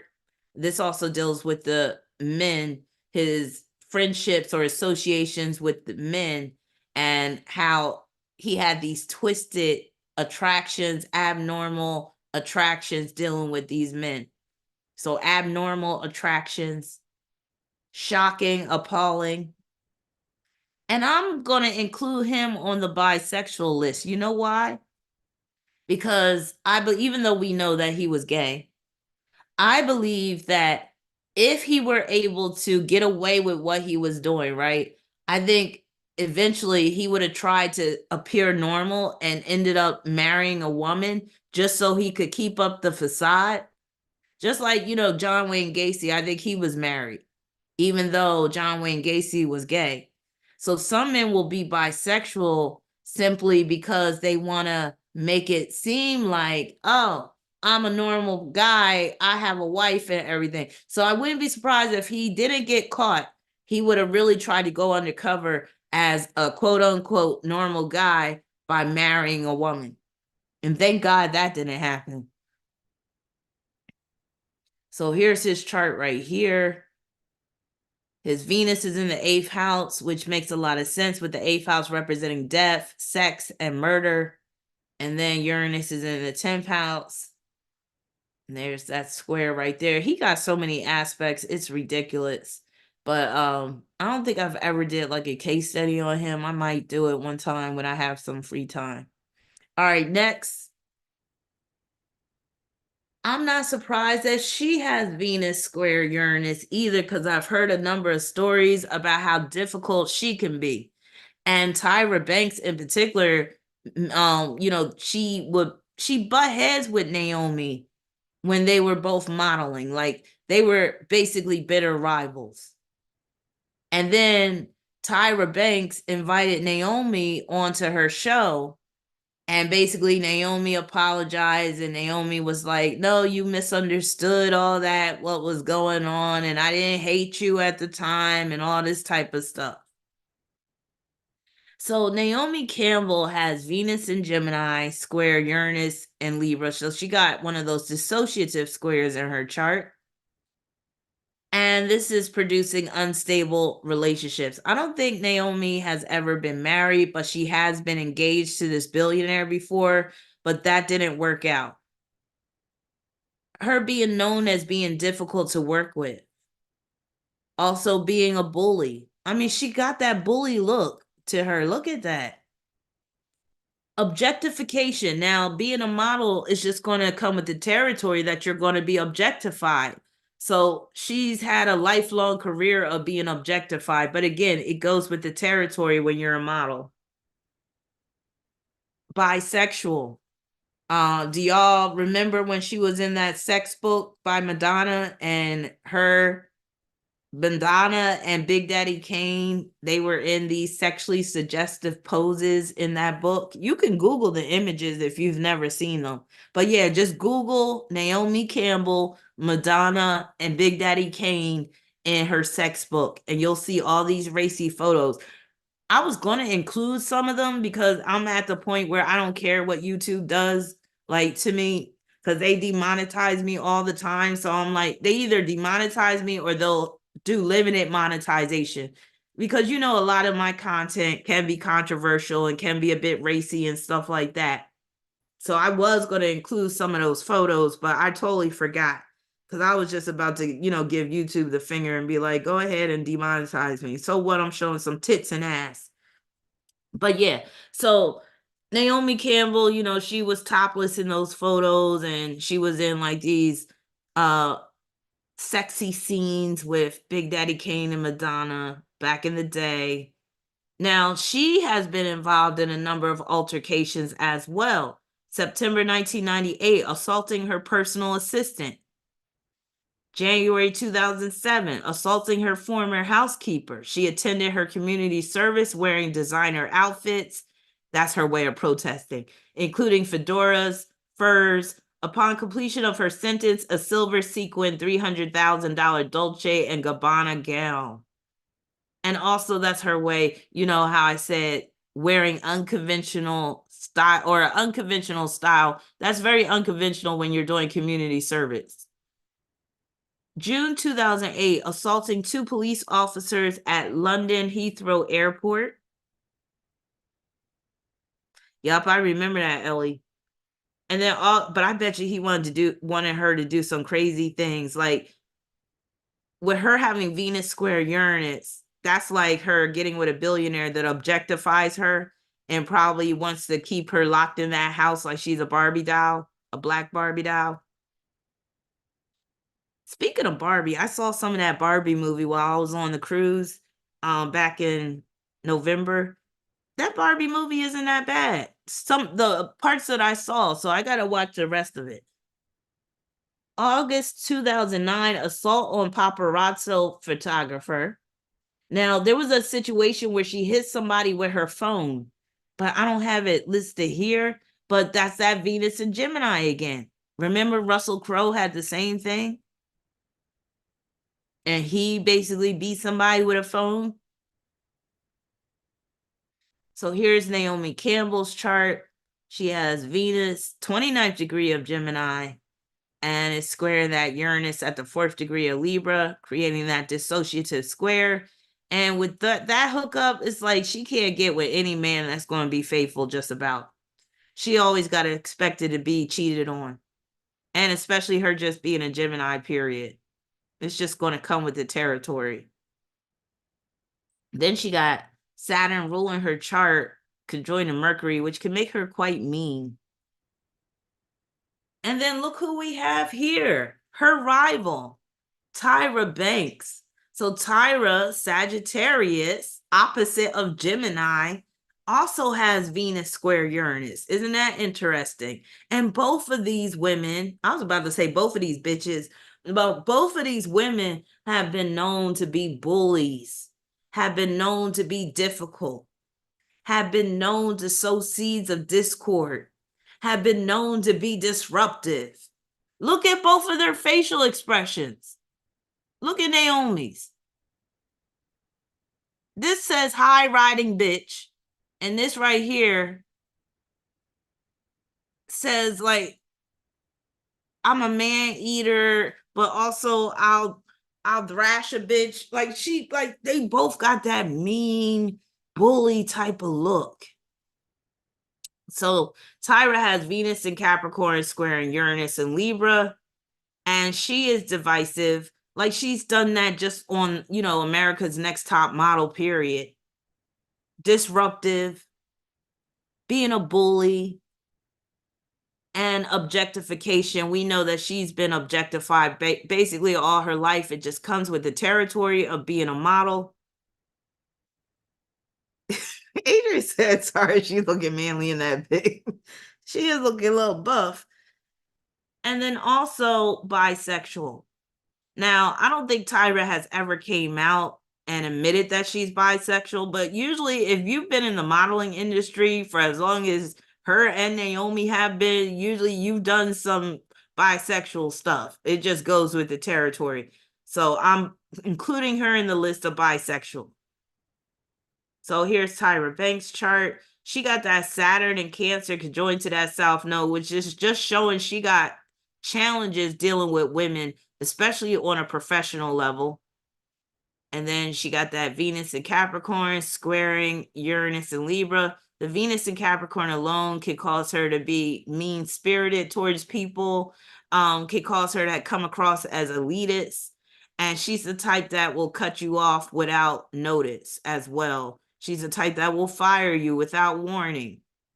I remember it came out how cheap she was when it came to like holiday parties and stuff. Like she was ordering McDonald's for them, even though she's a multi-millionaire and shit. So yeah, her being a cheapskate as well. Like she's just somebody you cannot trust. Somebody that'll stab you in the back. All right, next we have Tyler, the creator, who is a Pisces. And you can definitely tell that he is a Pisces. Just he's very fluid, in terms of his style and all that. And then he has Venus square Uranus to boot. So if you're a Pisces and you got Venus square Uranus, your style really isn't going to make any sense. But it might work for him in the process. Look at him with that nail polish on. That's very Pisces combined with that Venus square Uranus. It even looks like he has blush on. Yeah, I think that's blush he got on his cheeks. But he's always trying to come across as being edgy or on the fringe, like I said, or unconventional. when he first came out, honestly, I did not like him because I was very much into the truth movement back then. And he was like, he had a lot of satanic imagery in his videos and stuff. And he had this video where he was eating a cockroach. And I was just like, what the hell is this? Is this hip hop? Is this what we doing now?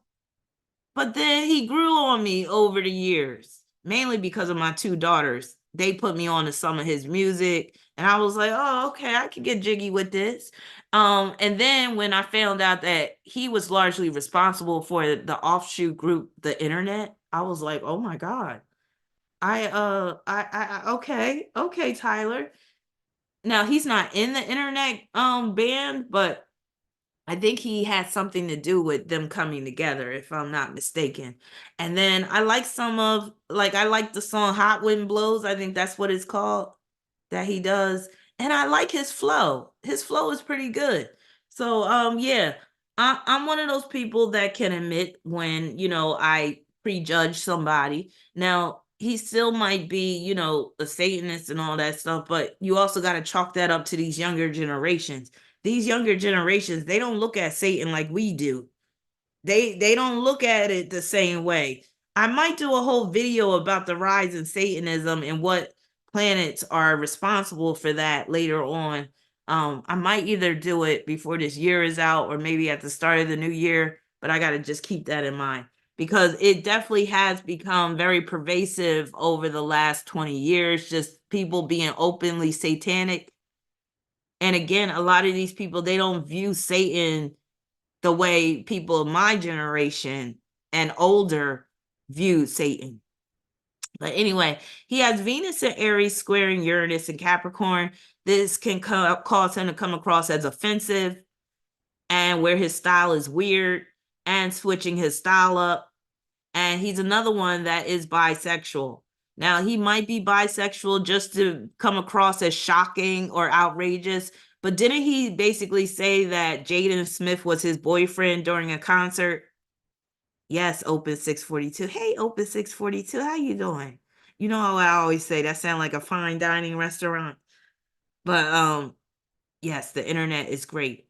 But yeah, didn't he come out and say that he was in a relationship with Jaden Smith? He was like, Jaden Smith is my boyfriend. Or wait a minute, no, Jaden was the one who said Tyler, the creator, is my boyfriend, right? I think it was Jaden that said that. And then Tyler, he didn't deny it. And then Tyler has, flirted with the whole bisexuality stuff, doing certain um photo shoots and stuff like that. But y'all let me know, was it Jaden that said Tyler was his boyfriend, or was it Tyler that said Jaden was his boyfriend? I know some of y'all remember. I'll wait till somebody comments before I move on. It's already 10 o'clock. I've been on here for 2 hours already. And I still got to do part 2 of the R&B singers, the astrology of R&B, so stay tuned for that. That's another video that Kawaii Honey sponsored. Kawaii Honey's been keeping me busy, and some of y'all have been keeping me busy as well. Some of y'all other people that have sponsored videos. So I just want to thank everybody for sponsoring videos. And so it was Jaden. He was the one who came out and said that Tyler was his boyfriend. Thank you, Kawaii. I just, before I go on, I just want to thank everybody that have sponsored videos this past year. And I think I started with the sponsored videos in 2022. But not just those people. I want to thank everybody for sticking with me, for continuing to support me and continuing to appreciate what I do. I just want to thank all my patrons. I want to thank my channel members. I want to thank my clients. I want to thank all my subscribers, my viewers. Thank you, thank you, thank you. I would not be where I am today if it wasn't for all of you. So I just want to put that out there before this year comes to a close. Hopefully, God willing, I'll be going live a few times before this year comes to an end because like I said, I got some more sponsored videos to do and stuff. All right, so here's Tyler, the creator's chart. And he got Venus in the 9th house. And the 9th house is dealing with religion and spirituality. So That's him basically ruffling feathers as a result of, the satanic imagery and stuff like that. And then his Venus is squaring Uranus in the fifth. That fifth house deals with self expression. So this is where he's expressing himself in a very odd, offbeat. And, he had that group, Odd Future. That's the epitome of this square, Odd Future. All right. Next, we have Jean-Claude Van Damme. Do y'all remember him? Now, I recently started getting into his movies. I was not a fan of him in the 80s and 90s when he was real hot. And when I say hot, I was like, he really hot. Like, I didn't realize how hot he was until I saw Bloodsport. And what's the other movie I saw his? I saw Bloodsport and Lionheart. Some of my male viewers, y'all will remember Jean-Claude Van Damme. But some of my younger viewers, you may not have ever heard of him. But he's a martial artist and an actor. And he's one of them actors that, he's kind of like Arnold Schwarzenegger, where he doesn't seem too bright, but he can fight and he got the body. So I was really enjoying watching Bloodsport and Lionheart because I was like, I just like movies dealing with fighting and martial arts. And then just seeing how beautiful his body was. He had a nice ass, at least back then, he had a nice ass, very good looking face. And I was just like, wow, he was a fine specimen of a man. But he got Venus square Uranus. So Venus is Scorpio square Uranus and Leo. Now, part of that is dealing with an abnormal relationship. So his first wife was much older than him, and she was basically financing his career. So he kind of played the role of a gold digger with his first wife. Unstable relationships, divorce. I think he's been divorced maybe twice. And he was objectified as well, because if you watch those movies that he was in, they're always showing off his body. There's scenes where they show his naked behind, and I'm just like, okay, yeah. So I was objectifying him too.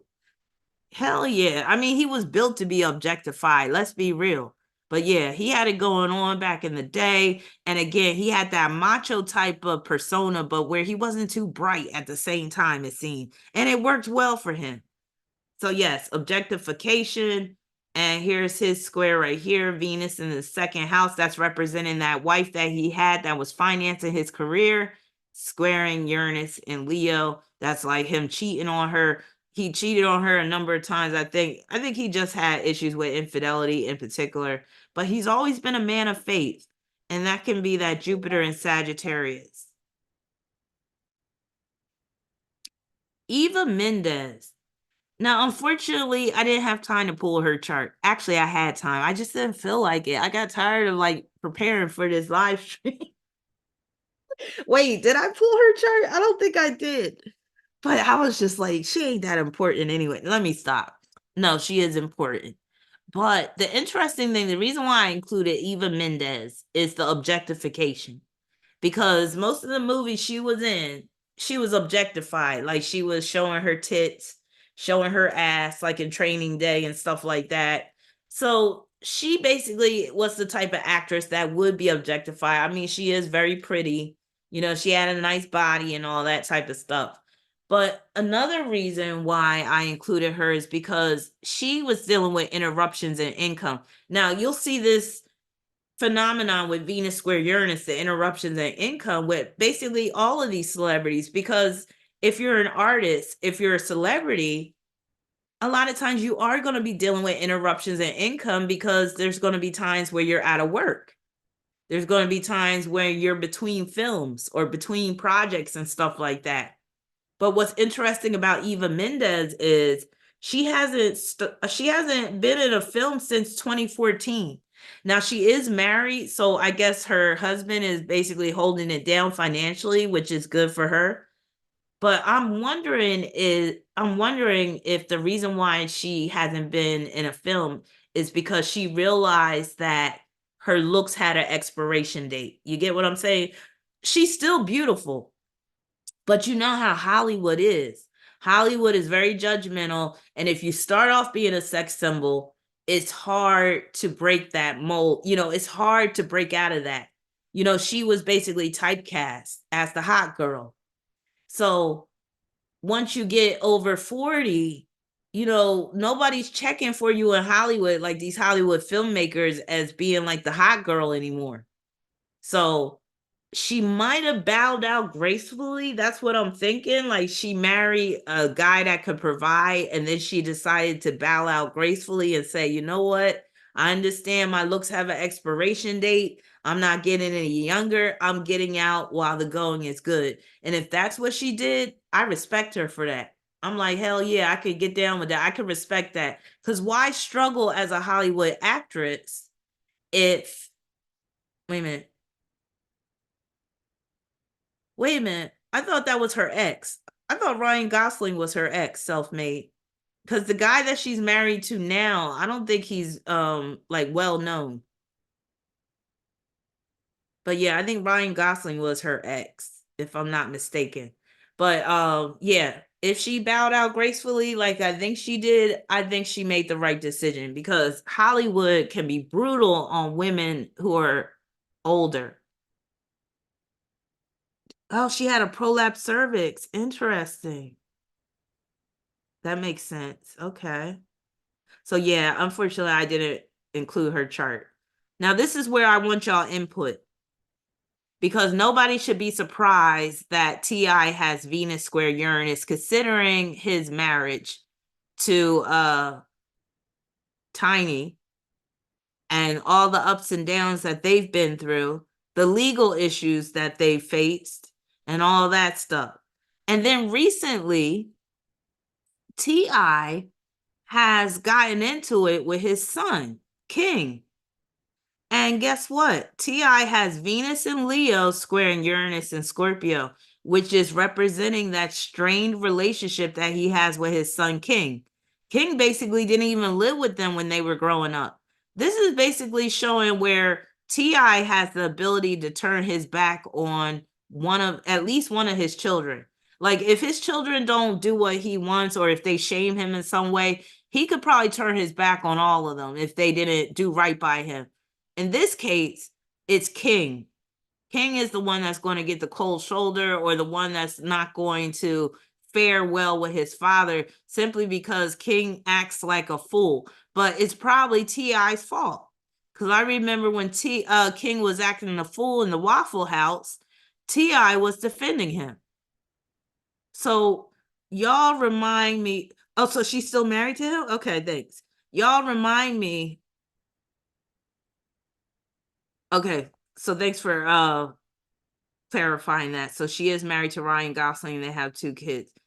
I do not like the way Ryan Gosling looks. So Ryan Gosling, he has plenty of money, so she could basically live off of his wealth. So yeah, I think she did bow out gracefully and said, I just want to devote time to being a mom.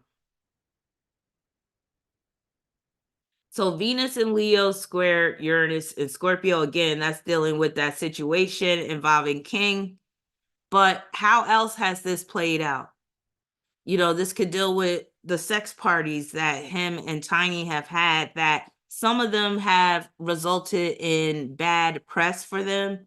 Didn't a few women come out and say that they were being either sexually abused, or just abused or exploited or whatever? This is where I need y'all to refresh my memory about some of these details involving T.I. and his marriage to Tiny.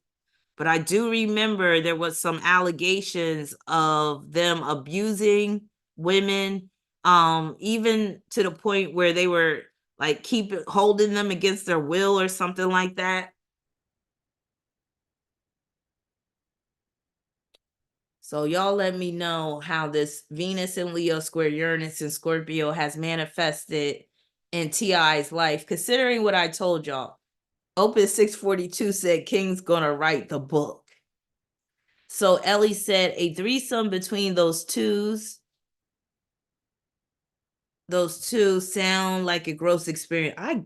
I feel you. I'm just like, ill. Tiny talk about Tip, turn it around, Tip, turn it around, bend it over, Tip. Nah, nah, nah, don't lick it like that, Tip. Here, let me show you how to do it, Tip. Yeah. Oh no, Tip, this one ain't clean, Tip. This one ain't clean. I thought you said you checked all these bitches. Vanessa said, I think one said Tip had his foot in her coochie. That's why she ain't clean, because he's sticking his foot in there. Tip, I told you don't stick your foot up in there, Tip. Or at least take your shoe off. She got the most annoying ass voice. But yeah. So that's that. The allegations coming out about T.I. being abusive. There was even situations coming out about Tiny being abusive. And then what about Tiny getting all that plastic surgery, looking all freakish, getting her eyes turned blue and stuff like that? That's very Venus square Uranus as well. Him dealing with a wife that's going through all these changes.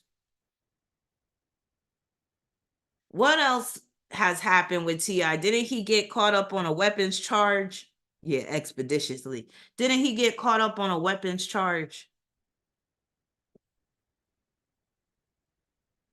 And then something involving, this is like, that aspect too makes me think of money laundering. Remember I said Venus square Uranus can deal with funny money?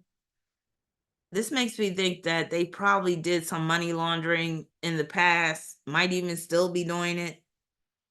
But yeah. And this can also show that he could have an issue with one of his daughters. Oh, yeah. But it's not his biological daughter, is it? Remember, he took the daughter to the gynecologist to check and see if her hymen was still intact. That's dealing with this square as well. That's right. See how, people tried to sweep that one under the rug. But I remember. So that square is dealing with that as well. And remember, I said Venus square Uranus can deal with having twisted or perverted values. And his is dealing with his daughter, represented by this Venus and Leo.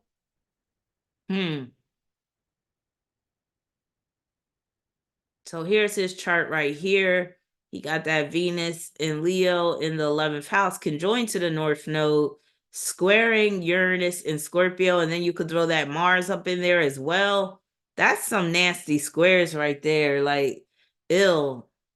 So that can deal with the conflicts involved in the group sex, the orgies that they were having. But like I said, it also deals with the conflict involving him taking his daughter to the gynecologist and stuff. I bet you if nobody would look the other, like, I bet you if nobody would say anything, he's the type that would check his daughter himself. And I know that sounds real outlandish to some of y'all, but some of these men, you can't trust them around children. And I wouldn't be surprised if he's the type that would, if nobody would protest, he would check out his daughter his damn self. I bet you he that type. And I bet you he the type that he will get turned on seeing a 15-year-old or a 16-year-old, hell, maybe even a 13-year-old that's, a little bit extra developed for her age or whatever. Or maybe she don't even got to be extra developed. But I wouldn't be surprised if he hasn't, or if he has crossed the line with underage girls before. And that's why he's so scared of his daughter losing her virginity at a certain age, because he knows that he's one of those type of men that would do that would actually go there. Somebody with Mars conjunct Uranus and Scorpio, like, their sexual urges can be too much for them to be able to contain. And then especially with this square with this Venus right here, this is like, he could easily cross the line sexually.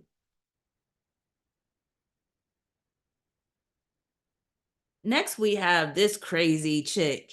I mean, I'd be wondering what like be going through her head when she's in bed at night by herself, maybe with her 4 dogs. I mean, like, what's going through this person's head? I think they're definitely a sociopath, but they might even be a psychopath. Greta Thunberg.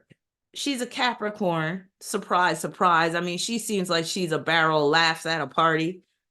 Greta Thunberg Capricorn has Venus in Scorpio square Uranus in Aquarius.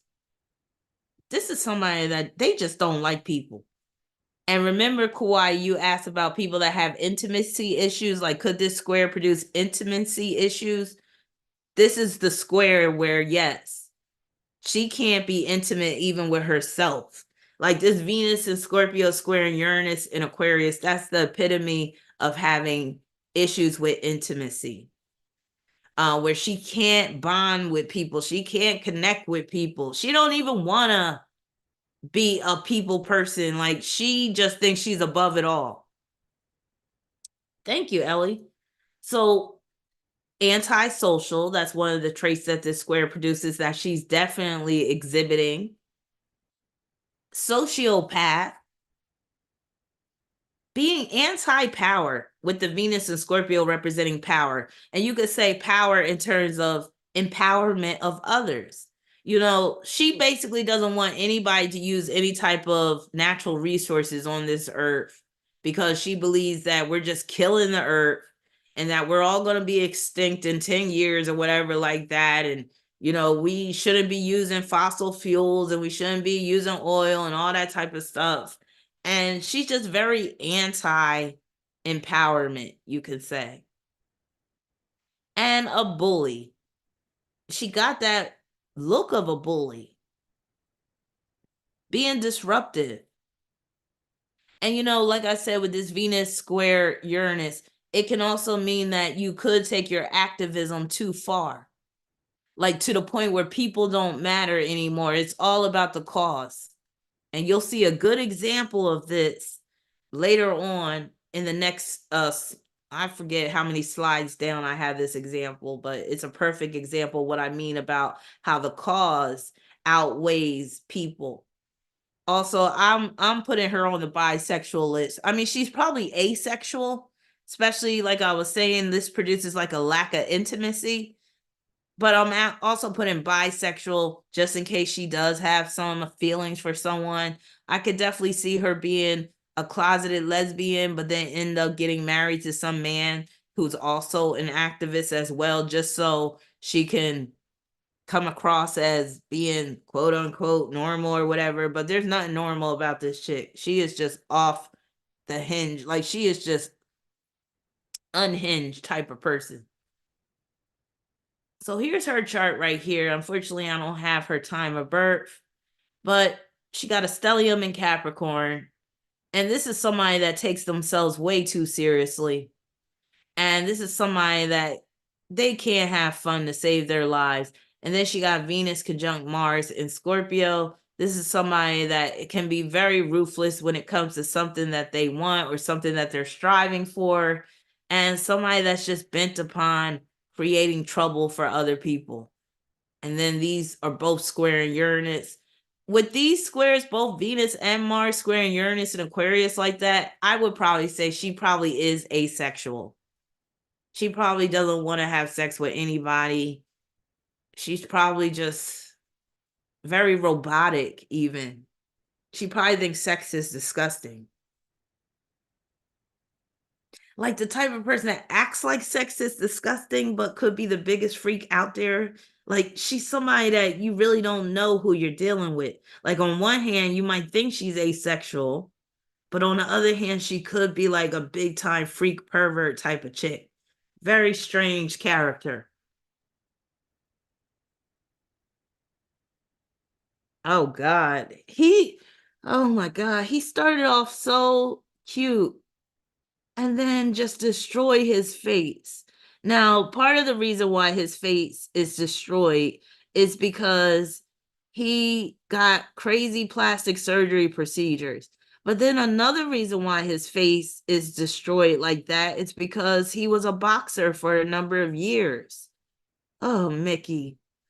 And he's a Virgo, and Virgo rules boxing, Virgo rules martial arts. So it fits. Now he has Venus in Libra squaring Uranus in Cancer. And this can manifest as unstable relationships, divorce, and he's been divorced, I think, once, being difficult. And he has been known to be difficult to work with. He's been known to be, not show up when he's supposed to show up. Like, he's a hot mess. One of the things he said was that he was damn near suicidal, and one of his dogs basically saved his life because his dog looked at him and was like, "Rrr, like, who's going to take care of me?" And that helped to get him through. So the fact that he's thanking his dogs for saving his life kind of lets you know that he is rather antisocial or asocial. Because people that have Venus square Uranus, some people, they may feel like no human can be trusted. They may feel like no one is loyal, and they may only find solace in animals, in pets. And with him being a Virgo and Virgo ruling pets, including dogs, that makes a lot of sense.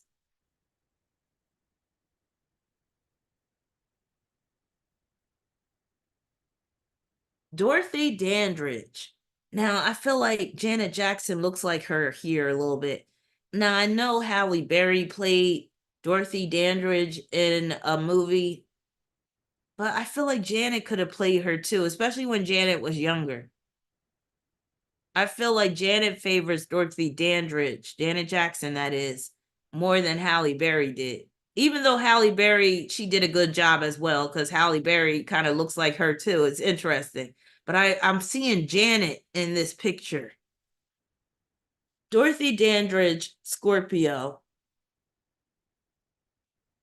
had Venus in Sagittarius squaring Uranus in Pisces. So she had unstable relationships. She was married and divorced twice. Infidelity. Bisexual. Now, I'm not sure if she was bisexual, her being in Hollywood, maybe she was, but her mother was bisexual. Her mother had a girlfriend, and the girlfriend abused her and her sister pretty bad. So that's where the bisexual theme comes in with her life. But I don't know if she was bisexual herself as well. And then this quote right here is pertaining to this square. So she had married one of the Nicholas brothers who were tap dancers, and he basically left her to fend for herself while she was ready to give birth. She was close to being in labor. So it says, while she was in labor, Nicholas left her stranded at her sister-in-law's home without the car when he went to play golf. At first, Dandridge refused to go to the hospital without him.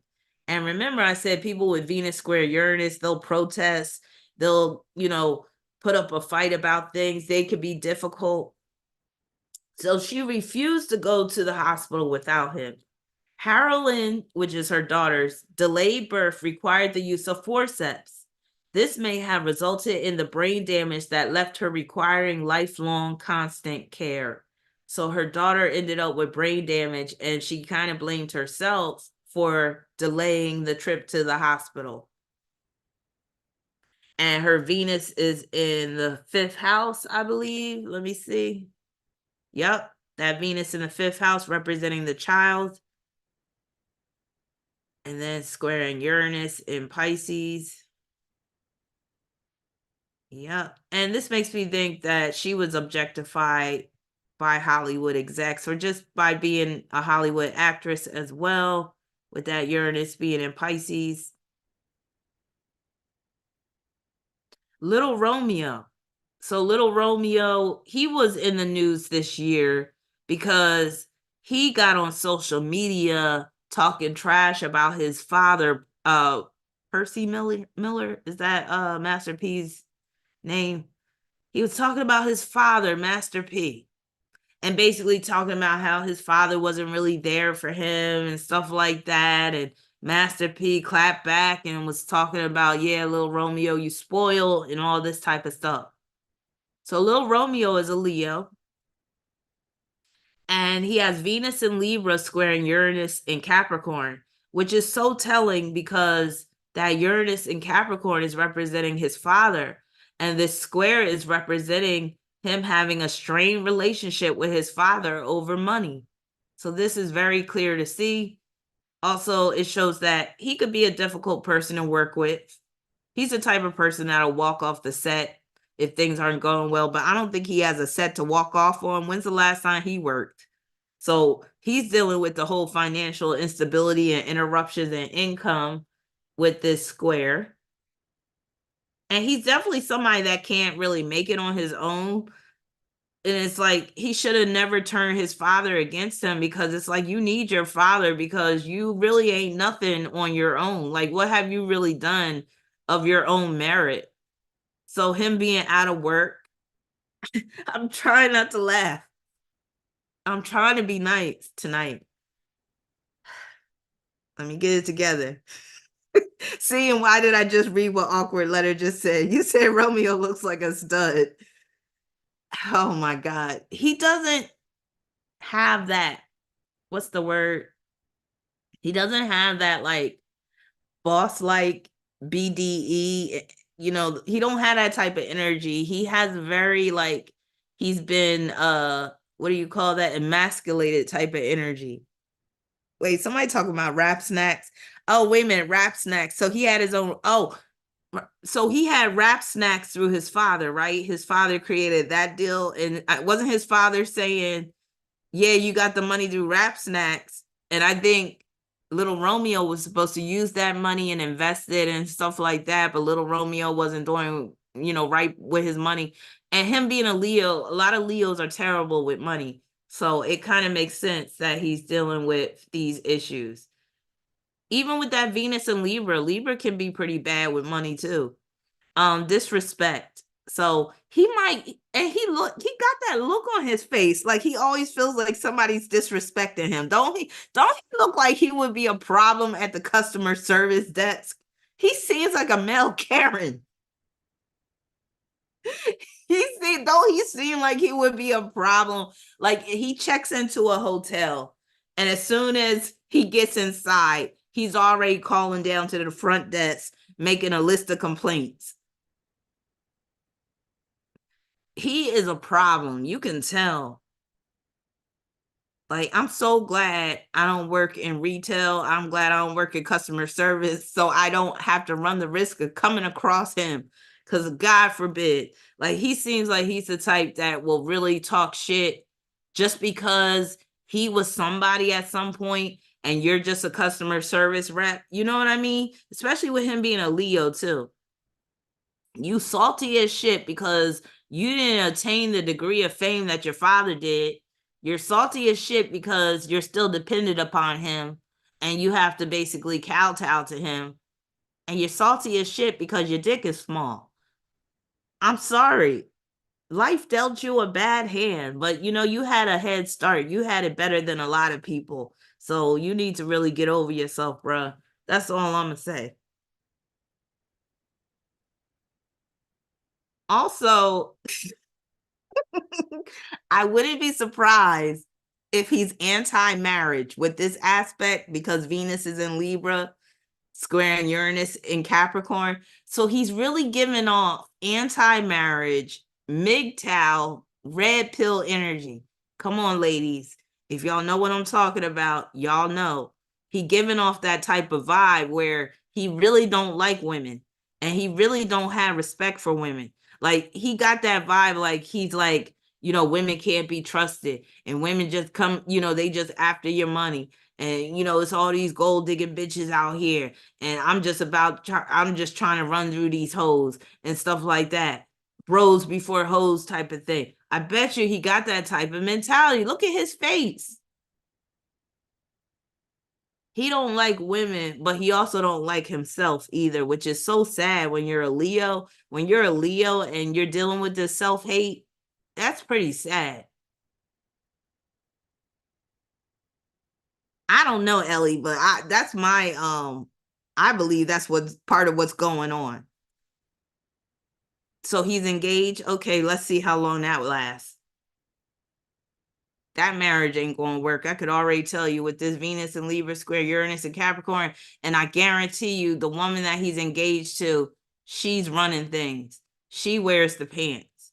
And at some point, he's going to get tired of being controlled by her. And then that could be when he turns into MGTOW red pill. So if you're saying he's engaged, then he might be on his last leg of giving women a chance before he turns full blown MGTOW red pill. Also looking dusty. And that's from that Capricorn influence. And remember I said with Venus square Uranus, you could be dealing with, some unconventional sense of style. In some cases, it can mean you don't care much about your style. You're a bit apathetic about how you look. You're like, why should I even, comb my beard because these bitches ain't shit type of energy. So looking dusty. Now, again, he grew up with plenty of money. There's no reason for him to be looking like this. But with that Venus square Uranus, yes, he could come across looking kind of dusty at times. Because with the Venus and Libra, that's like you look well put together, you always looking dapper, you always, dressed right, smelling good and all that stuff. But that Uranus and Capricorn is messing it up. So he got a baby too. I'm going to have to check out his relationship situation. But yeah, that's little Romeo. He has Sun conjunct South Node in Leo, which is dealing with his father. He got karma dealing with his father. But that can also mean he got karma dealing with his child too. So it'll be interesting how things pan out with that. When you add that North Node in Aquarius into the mix, opposing the Sun and South Node, he might end up being estranged from his child at some point. And then look, he got that Mars in Virgo, Mercury in Virgo. So he often has an attitude problem. He's often fault finding, rarely happy about things. All right, look who we got next. Mr. Alex Jones. Now, Alex Jones, he's an Aquarius, which makes so much sense because Aquarius rules activism, it rules movement. So the truth movement, he was like at the forefront of the truth movement. Now, is it me or he got spit or sweat on that suit? Look at that. He definitely got something wet on his neck. That could be sweat. Yeah, it's sweat. But yeah, he's always getting himself worked up. He's always creating a stir. He's always trying to whip people up into a frenzy, which is very Venus square Uranus. And again, him being an Aquarius makes sense because he's a big time activist. So he has Venus in Capricorn squaring Uranus and Libra. This is him basically being anti-government. You think so, Cheems? Really? Oh, I would like to hear your take on that. Because I never really looked at him that way. I always just looked at him as being a hothead. And then, I used to be a big time Alex Jones fan. And I'm talking about the early days of Alex Jones before we had all these social media platforms and we were just dealing with like podcasts and radio broadcasting via the internet. I was a heavy listener of Alex Jones because he did tell a lot of truth in the beginning. And he still will tell the truth. But then later on, people started to suspect that he was controlled opposition. People started to suspect that he was bought and paid for by the establishment, right? He's supposed to be anti-establishment, anti-government, but there are some people that will play the role of anti-government, anti-establishment, but they're actually being hired by the people in the establishment to play the role of control opposition. And that could be what's going on with Alex Jones. I did start to get turned off by him after a while. He just started to become very obnoxious and annoying. But also remember recently he had that lawsuit about Sandy Hook. And he ended up, how much? He was like on the hook for like $1 billion, wasn't it? It was like a large amount that he was ordered to pay in restitution charges or something like that. All right. Cheems, you said Alex done a lot of dope, even though he claims to only drink too much. You said, I think he's sponsoring Blair White. She moved from LA to Austin and she sat on his lap on Tim Pool. What? Isn't Blair White the transgender woman? Stop playing. Self-Made said, I still think Alex was a plan for Bill Cooper. Cheem said Alex is classic, but definitely an agent. He did the Masonic handshake with Tucker, and he has done other wink wink signs for the Brotherhood. Alex is funnier than Joe Rogan for sure. I'll never forget the time when Alex Jones, yeah, because he used to make me laugh. I used to be on the floor laughing at him sometimes because his delivery would be off the chain sometimes. I'll never forget the time where he was talking about, you declare war on me, I declare war on you. And I remember I just started busting out laughing because the way he said it was so hilarious. But yes, that's very Venus square Uranus in Libra, getting people riled up. Where the movement, again, remember I said with Venus square Uranus, sometimes the movement will supersede the people that are part of the movement, or the people that are supposed to be, like the person is supposed to be rallying for and stuff like that. Or where the person loses sight of what really matters, or they lose sight of their values that they once had because of this movement, because of this cause, because of this activism. So again, remember he had the lawsuit with Sandy Hook, because he said Sandy Hook was like an inside job. And basically they said they sued him for defamation and all that, slander or whatever like that. So that square is dealing with that. Also, he comes across as offensive to some people, actually to a lot of people. Divisive, disruptive. Remember, he would have the bullhorn. So he would go to certain events that, involved Illuminati members and stuff, people in high government cabinets and stuff. And he would come with his bullhorn and he would be basically yelling at them and stuff and talking about you pieces of scum and stuff like that. So that's very much his Venus square Uranus, him being disruptive. So yeah. Now I don't know anything about his marriage, and Cheems could be right. He could be bisexual because I know he's been married to the same woman for years, but he might have some bisexual tendencies with that Venus square Uranus.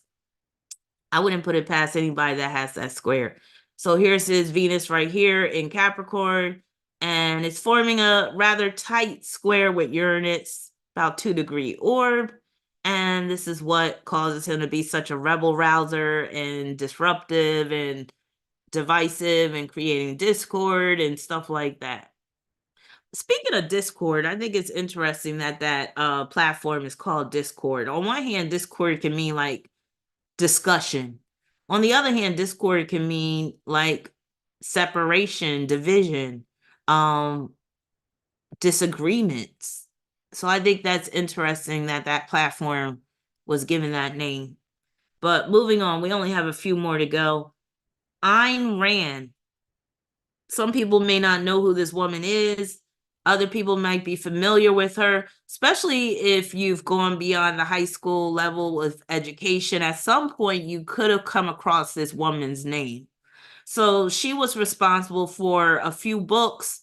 She wrote 2 popular books. The first one was The Fountainhead. They made a movie out of that. The other one was Atlas Shrugged. Atlas Shrugged was her most popular book, and they've made movies from that book as well. But basically, the whole premise of both books is about, especially Atlas Shrugged, is about where people should just, and I'm paraphrasing very loosely, people should basically just look out for themselves, and they shouldn't care about other people's welfare, and they should basically try to become the best versions of themselves without care for anybody else's well-being, or if anybody is starving or whatever, that's their problem. So basically, she was very much about doing you, even if it meant at the expense of others. So what was ironic about her life, I'll actually talk about this in a minute, but she is an Aquarius, which makes a lot of sense. Again, Aquarius rules activism. Also, it can make one rather cold and detached when it comes to the human experience, or when it comes to even just human emotions. So she definitely had that with her being an Aquarius. She had Venus and Pisces squaring Uranus in Capricorn. That's right, he did infiltrate Bohemian Grove, Alex Jones. Yep. So you could look at her as antisocial, divisive, which she really was, anti-charity. So Venus and Pisces is representing charity, or people who are in need of charity. Like when you got Venus and Pisces, typically you could be very much about helping out the disadvantaged. helping out the poor, helping out the needy. But when it's squaring Uranus like that, that could cause her to say, to hell with these people, to hell with people that are homeless or that, need food, or people that are suffering or whatever, because that can cause her to have, like, basically give them the cold shoulder, especially if we're talking about Uranus and Capricorn like that. So anti-charity and objectivism system. So remember I said Venus square Uranus can deal with objectification and also where one is making objections. Now, it was interesting with this square, she came up with a system called objectivism, which again is basically dealing with where she believes each individual should become the best version of themselves and basically just work towards self-actualization at the exclusion of other people. Now, she was one of many bourgeois students purged from the university shortly before graduating. After complaints from a group of visiting foreign scientists, many purged students, including Rand, were reinstated. So basically, her getting purged from the university is dealing with that square because she had Venus in the ninth house. Ninth house is dealing with the university. And then that Uranus in the fifth, that's dealing with her expression and how that caused her to be basically purged.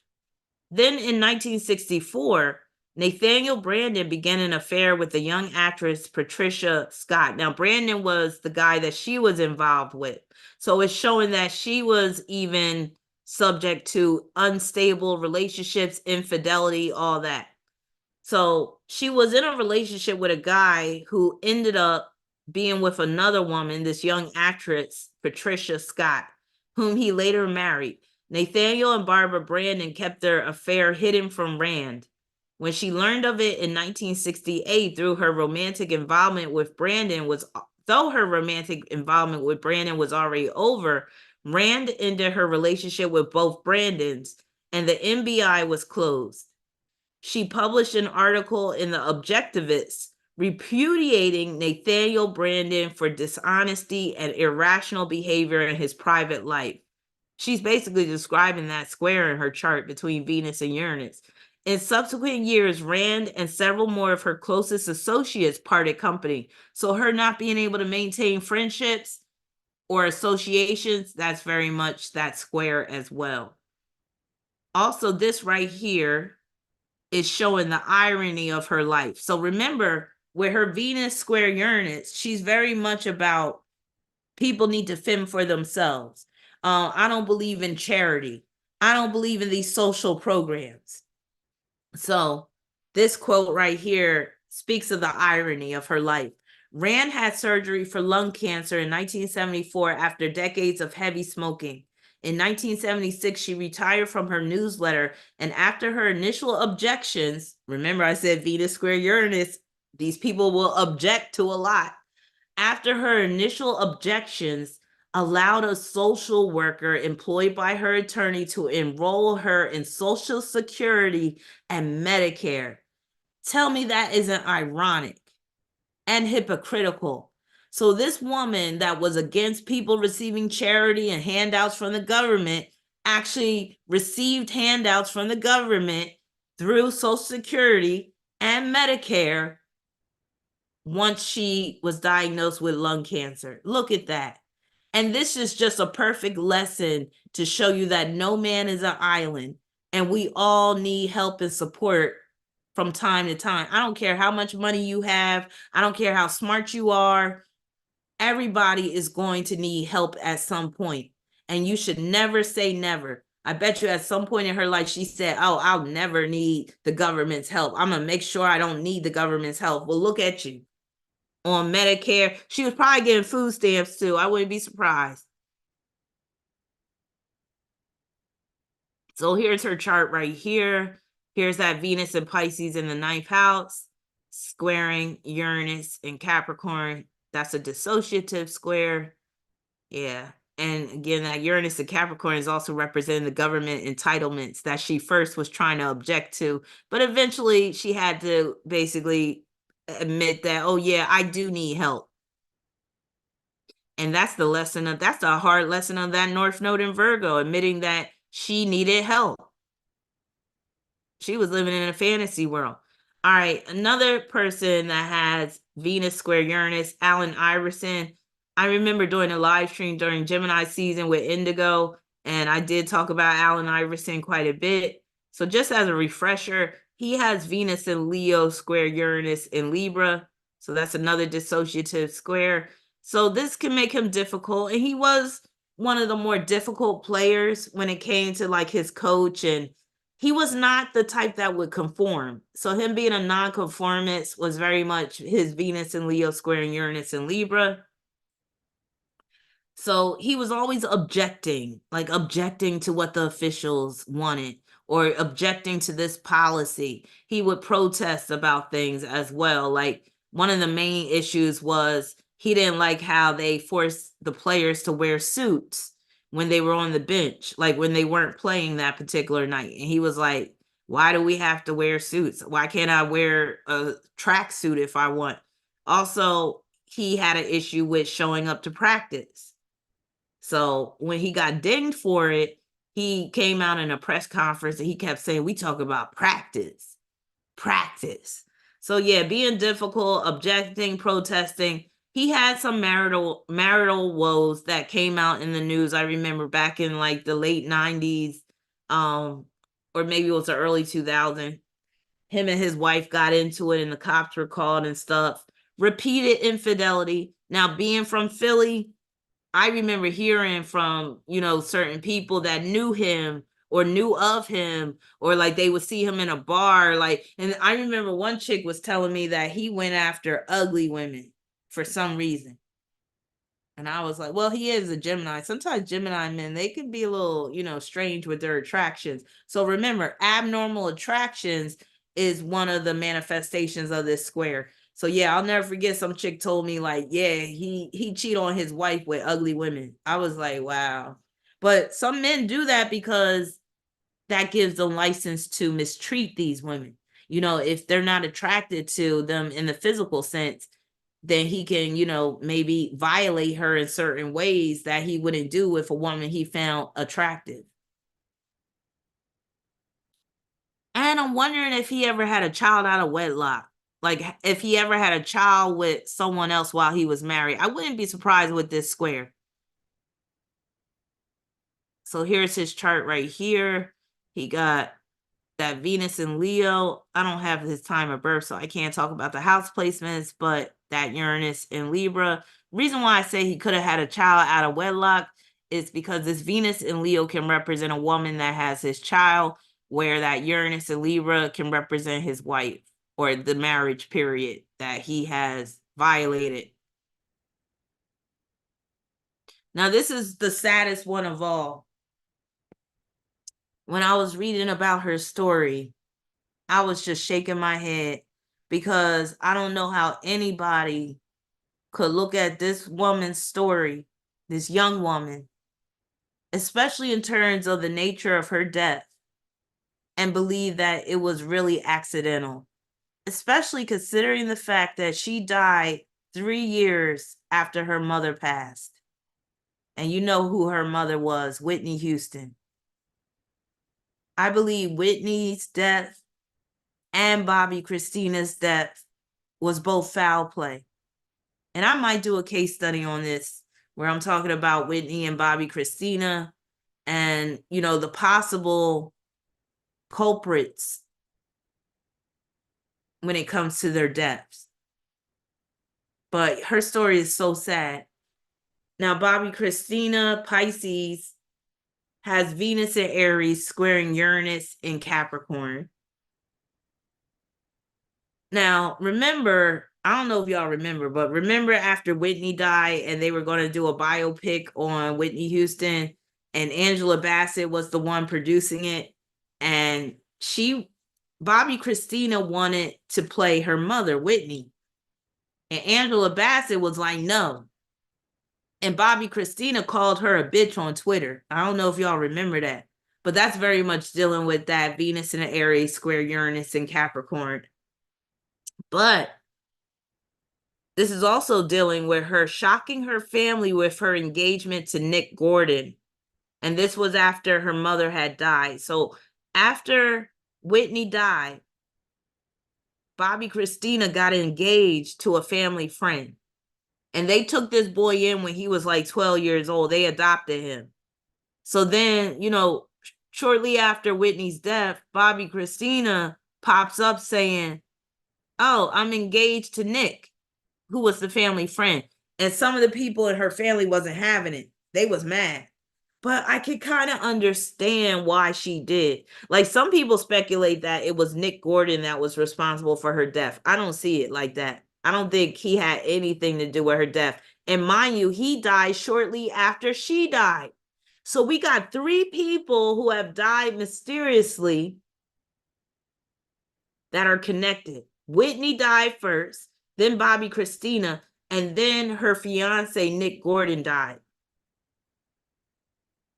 Now, they claimed to have gotten married in a private ceremony, but they found out that the marriage was unofficial. But anyway, you just have to look between the lines just even a little bit to see that there was foul play at work. So I don't believe Nick Gordon had anything to do with it. But also, remember I said money could be funny, or there could be money, like a friend or associate could come between you and your money, or a friend or associate could be trying to get what you have. And I believe that is what happened with Bobby Christina, because Bobby Christina was the sole heir to Whitney Houston's fortune. The sole heir. When you're the sole heir to multi-million-dollar fortunes, that could cost you your life. You got to be careful. You got and she had Venus square Uranus, which means she can't trust anybody just about. Now, people were speculating that Pat Houston, who was the manager of Whitney Houston and also Whitney's sister-in-law, which would make her Bobby's aunt-in-law, right? Some people believe that Pat Houston had something to do with at least Bobby Christina's death, because it was Pat Houston that took over Whitney Houston's estate, from what I've read.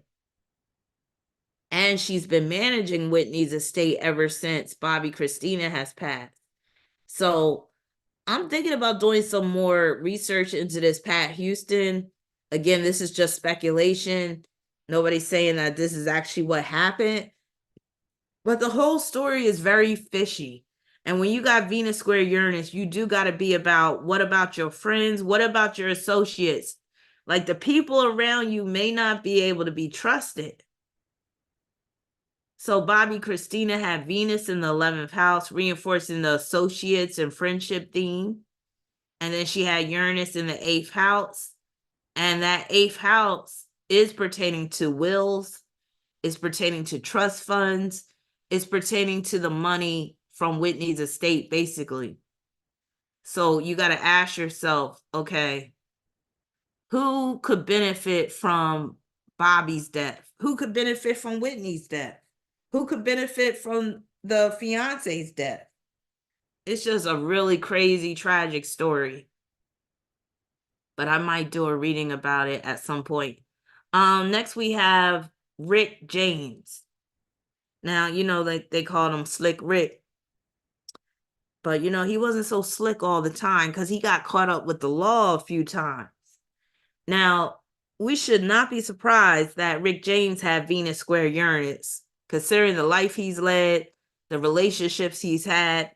A very unstable dude, period. But very talented musically. Now, Rick James had Venus in Pisces squaring Uranus in Gemini. So, there's times he came across as offensive. If you don't know about Rick James, just watch the Chappelle Show. Like, Google Chappelle Show and put in Rick James, because Charlie Murphy, who is Eddie Murphy's brother, is telling stories about his time with Rick James. And that'll give you an idea. And you'll even see clips of Rick James adding his commentary. it'll give you an idea about the type of man Rick James was. And Rick James was a bully, which is very Venus square Uranus as well. So he was a bully. He was offensive at times, disruptive. Like he was like, fuck your couch, fuck your couch. Uh, disruptive, disrespectful. Basically, Charlie Murphy was saying that he had came over to Eddie Murphy's house and Rick James put his boots, his dirty ass boots on Eddie Murphy's new white couch. And Charlie Murphy was like, yo, get your feet off of his couch. And Rick James was just like, fuck your couch, and was just mashing his feet into the couch. But that's the epitome of this Venus square Uranus all day. Weird, unusual style. You know, he had a style that was rather unusual, unconventional, even for being a funk artist back in the day. Drunken and drugged out stupors. And you know, there was some interviews he had where you could hear him slurring his words and stuff, which is very much this Venus and Pisces square and Uranus and Gemini. Changing bands. So he was another one that went through changes with his bands. Also, this Venus and Pisces square and Uranus and Gemini makes me think of he would accuse certain people of stealing his style. Like he even accused Prince. So I think it's interesting how both Prince and Rick James got Venus square Uranus. And they were rivals back in the day. They really didn't like each other. But Rick James accused Prince of stealing some of his style. And also he accused Prince of stealing his idea for the Mary Jane girls. Because Rick James told Prince about his idea for the Mary Jane girls, which was this band, this all-female band, girl group that he created. And then Prince got the jump on Rick James and came out with Vanity 6 before he could come out with the Mary Jane girls. So Rick James was accusing Prince, and it's interesting how Rick James got Uranus and Gemini and Prince was a Gemini. He was accusing Prince of stealing his idea and some of his style as well. And I'm adding him to the list of bisexual individuals as well. He never openly came out and said he was bisexual, but I wouldn't be surprised if he was. He did say he's a super freak. Well, he said she's a super freak. So we know he was getting with super freaks, which is basically represented by this Venus square Uranus as well. But, you know, it takes one to know one. So I'm thinking he was a super freak too. You know, he talked about having like orgies and threesomes and what he say? What's that lyric he says in Super Freak? Oh, he said, "Three's not a crowd to her," she said. "Room 714, I'll be waiting. When I get there, she's got incense, wine, and candles. It's such a freaky scene." Those are some lyrics for your ass, though. He was a musical genius. He really was. Both him and Prince. The girl's a super freak. The kind of girl you read about in Do It magazine. Okay. She's all right. Okay, don't get me started. That girl's all right with me. Yeah. Hey, hey, hey, hey. All right. Next, we have this peculiar individual named Charlemagne the God. Cancer. And you could see this Cancer energy in this image because he is exuding this feminine energy, this feminine air to him, where he didn't have that before he got the facial surgery. Now, before he was looking mighty dusty, he had these issues with like discoloration on his face and stuff, and then he got his face done. And then it seemed like he got his eyes done at the same time. So it always looks like he's wearing eyeliner nowadays. But oh, good night, Ellie. I'm almost getting off too. We're almost done. So Charlemagne, you know, he's been in some controversial situations, one in particular about the chick that was at the party, and I think she got sexually assaulted, and she named him as basically providing the drinks or something. He was involved in some way, shape, or form. Y'all let me know the details because my memory is kind of foggy. But Charlemagne the God, Cancer, has Venus and Leo squaring Uranus and Scorpio. And this can make him quite divisive. Is it divisive or divisive? I'm going to say divisive. I always